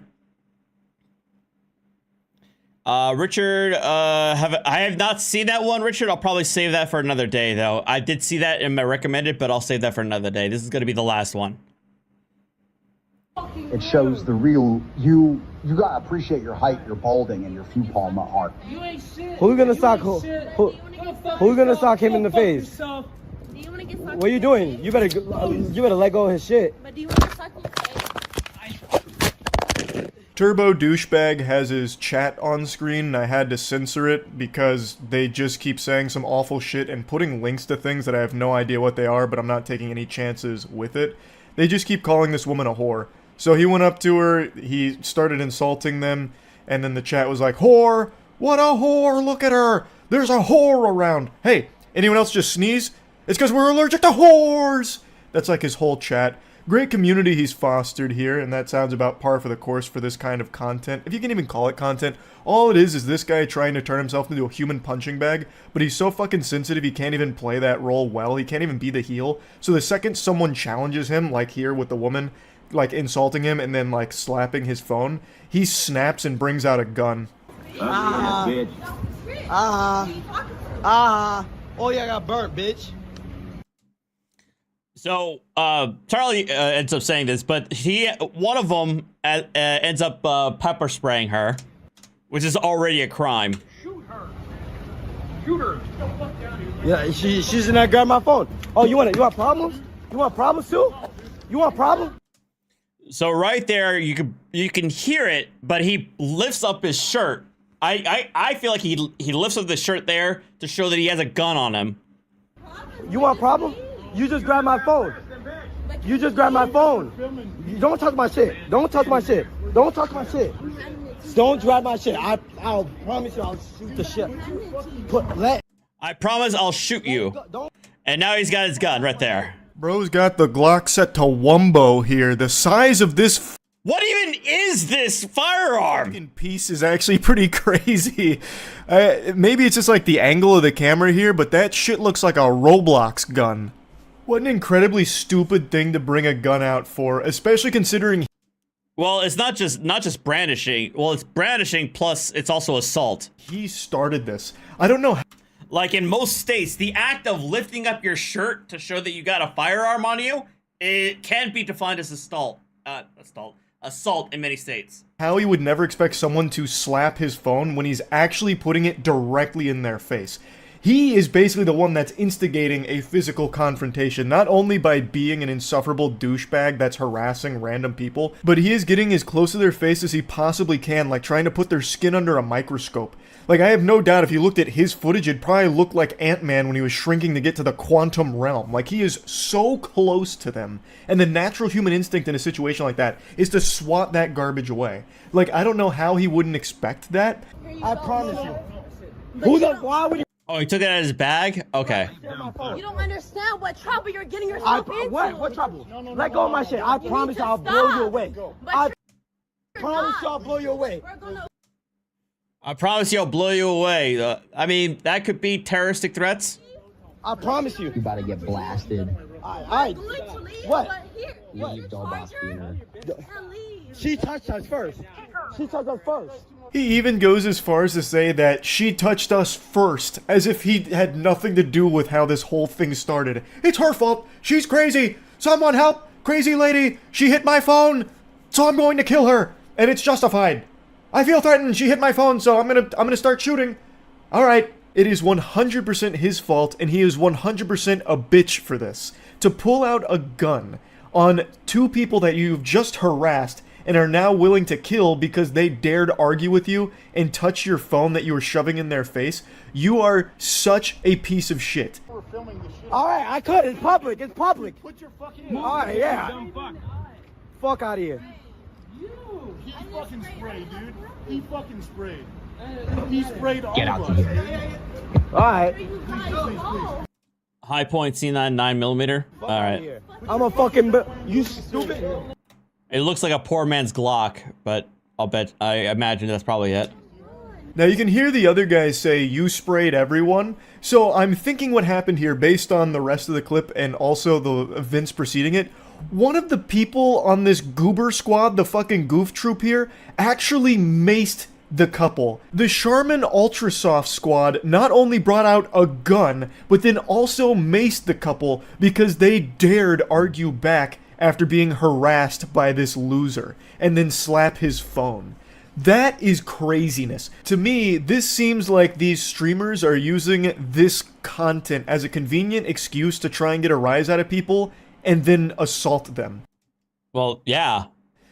That's kind of obvious. So they bring mace, like, sorry to interrupt, Charlie, but yeah, that's obvious. These guys are among this generation that looks like that think that they're invincible when they have a camera in front of them, and they're live streaming. For whatever reason, they feel like they're invincible. They're immune from any consequences of what they do. A gun? I bet they also have fucking taser too, maybe brass knuckles. Like, what else did they bring here? A fucking golf club to go Last of Us 2 on someone? It really feels like they just want to hurt people, and they're using these pranks as a vessel to maybe have some way of doing it and trying to argue that it was self-defense, like, oh, they just reacted really bad to our prank, so we had True, the cameraman never dies. We had to mace them.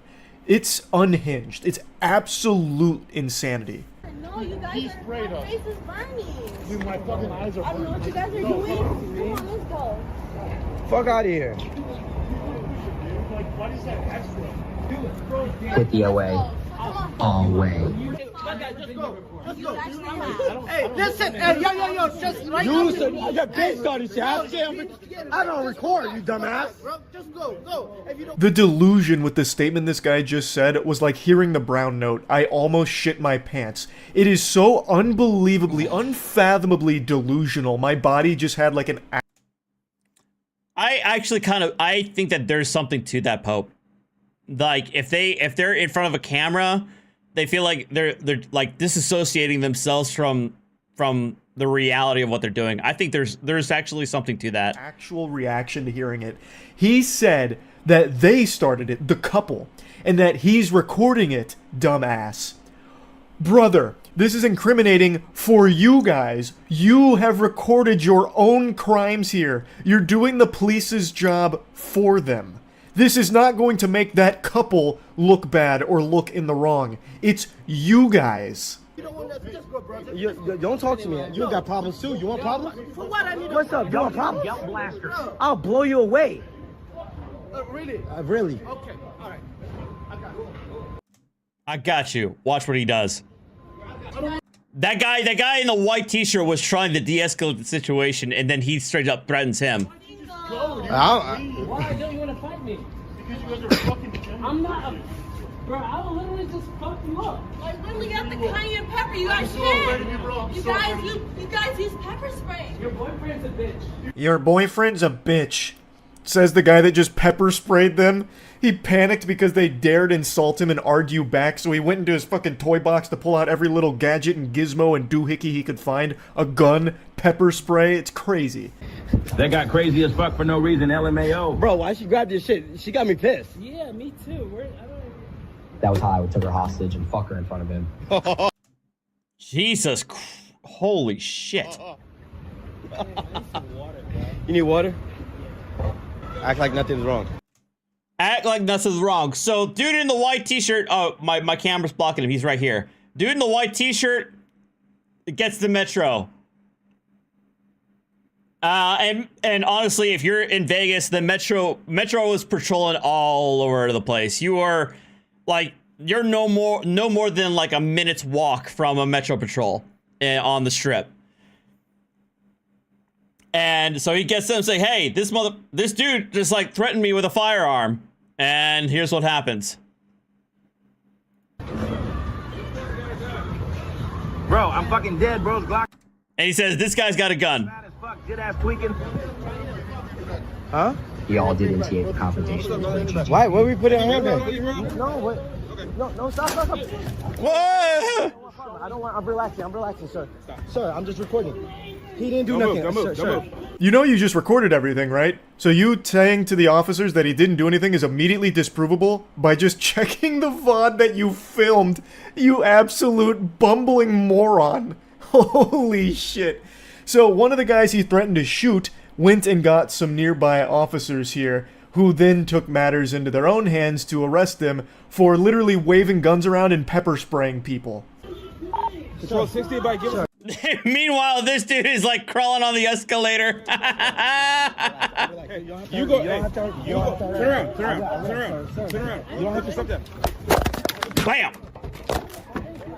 Fuck the cops. Don't hurt me, please. Don't hurt me! I am. Oh, don't hurt me! After they were acting so tough in front of this couple.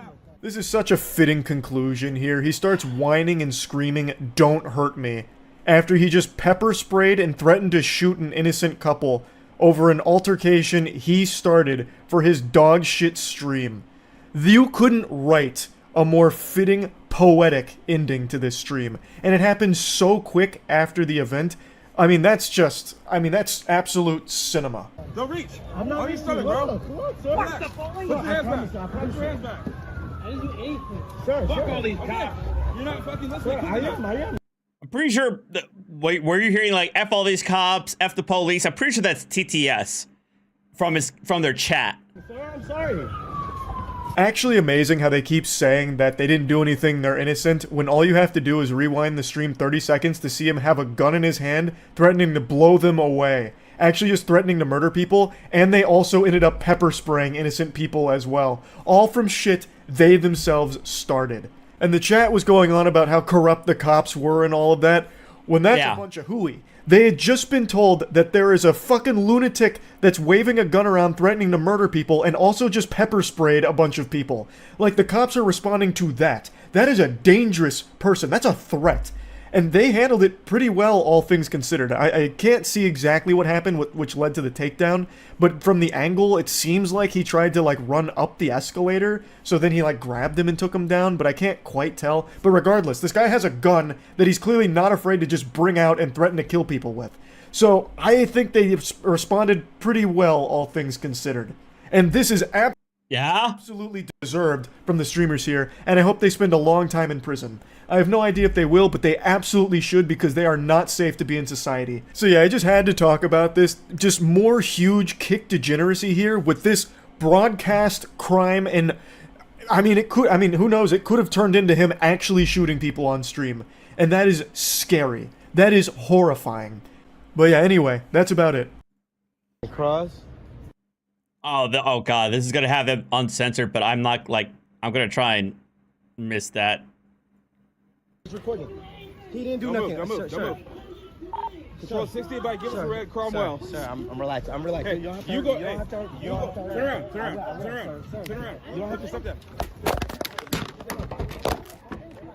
Fuck the cops. Don't hurt me, please. Don't hurt me. On your stomach now. On your stomach. I am. On your stomach now. Don't reach. Not really, Cerebral. Relax. Put your hands back. Put your hands back. I didn't do anything. Sir, Fuck all these cops. You're not fucking listening. Sir, I am, sir. I'm sorry. Leave him alone, black fuck. Sir, I'm not doing nothing. I Fuck promise. you, pigs. Cops y'all are being recorded. Why you throwing my shit? Why you throwing my shit? Fuck you doing this? My phone's over there. 413 cross. I didn't do We don't know yet. You got him up. Get him up. My phone's over there. Hey, get that phone. My phone's right there. Yep. Kick banned them within 24 hours of their live stream, apparently. And I believe somebody else noted that they're facing up to 6 years in prison. I personally hope that they get the max. These guys need the max. They need the max, and not only that, this needs to be publicized all over the place. The only way you could try and deter this crap is if you give these guys the max and you publish it and publicize it all over the place. Online, on the news, everywhere. It's the only way you can even hope to deter this crap. Because when there's a financial incentive to act this way, people are still gonna do it. All right, that's the end of that. All right, I'm gonna stop here. I need to eat more. The 2 burgers I had wasn't enough. I hope you guys have a good rest of your Independence Day for sure. And I'm probably gonna see you guys tomorrow after work. But yeah, you guys have a good rest. Good rest of your day. Stay cool. Stay hydrated. Drink water. If you're in a hot area, don't go outside unless you got to. But yeah, you guys take care of yourselves, and I'll see you next time. Adios. See ya. Thanks, guys, as always, for all your donations and all your support. Always appreciated.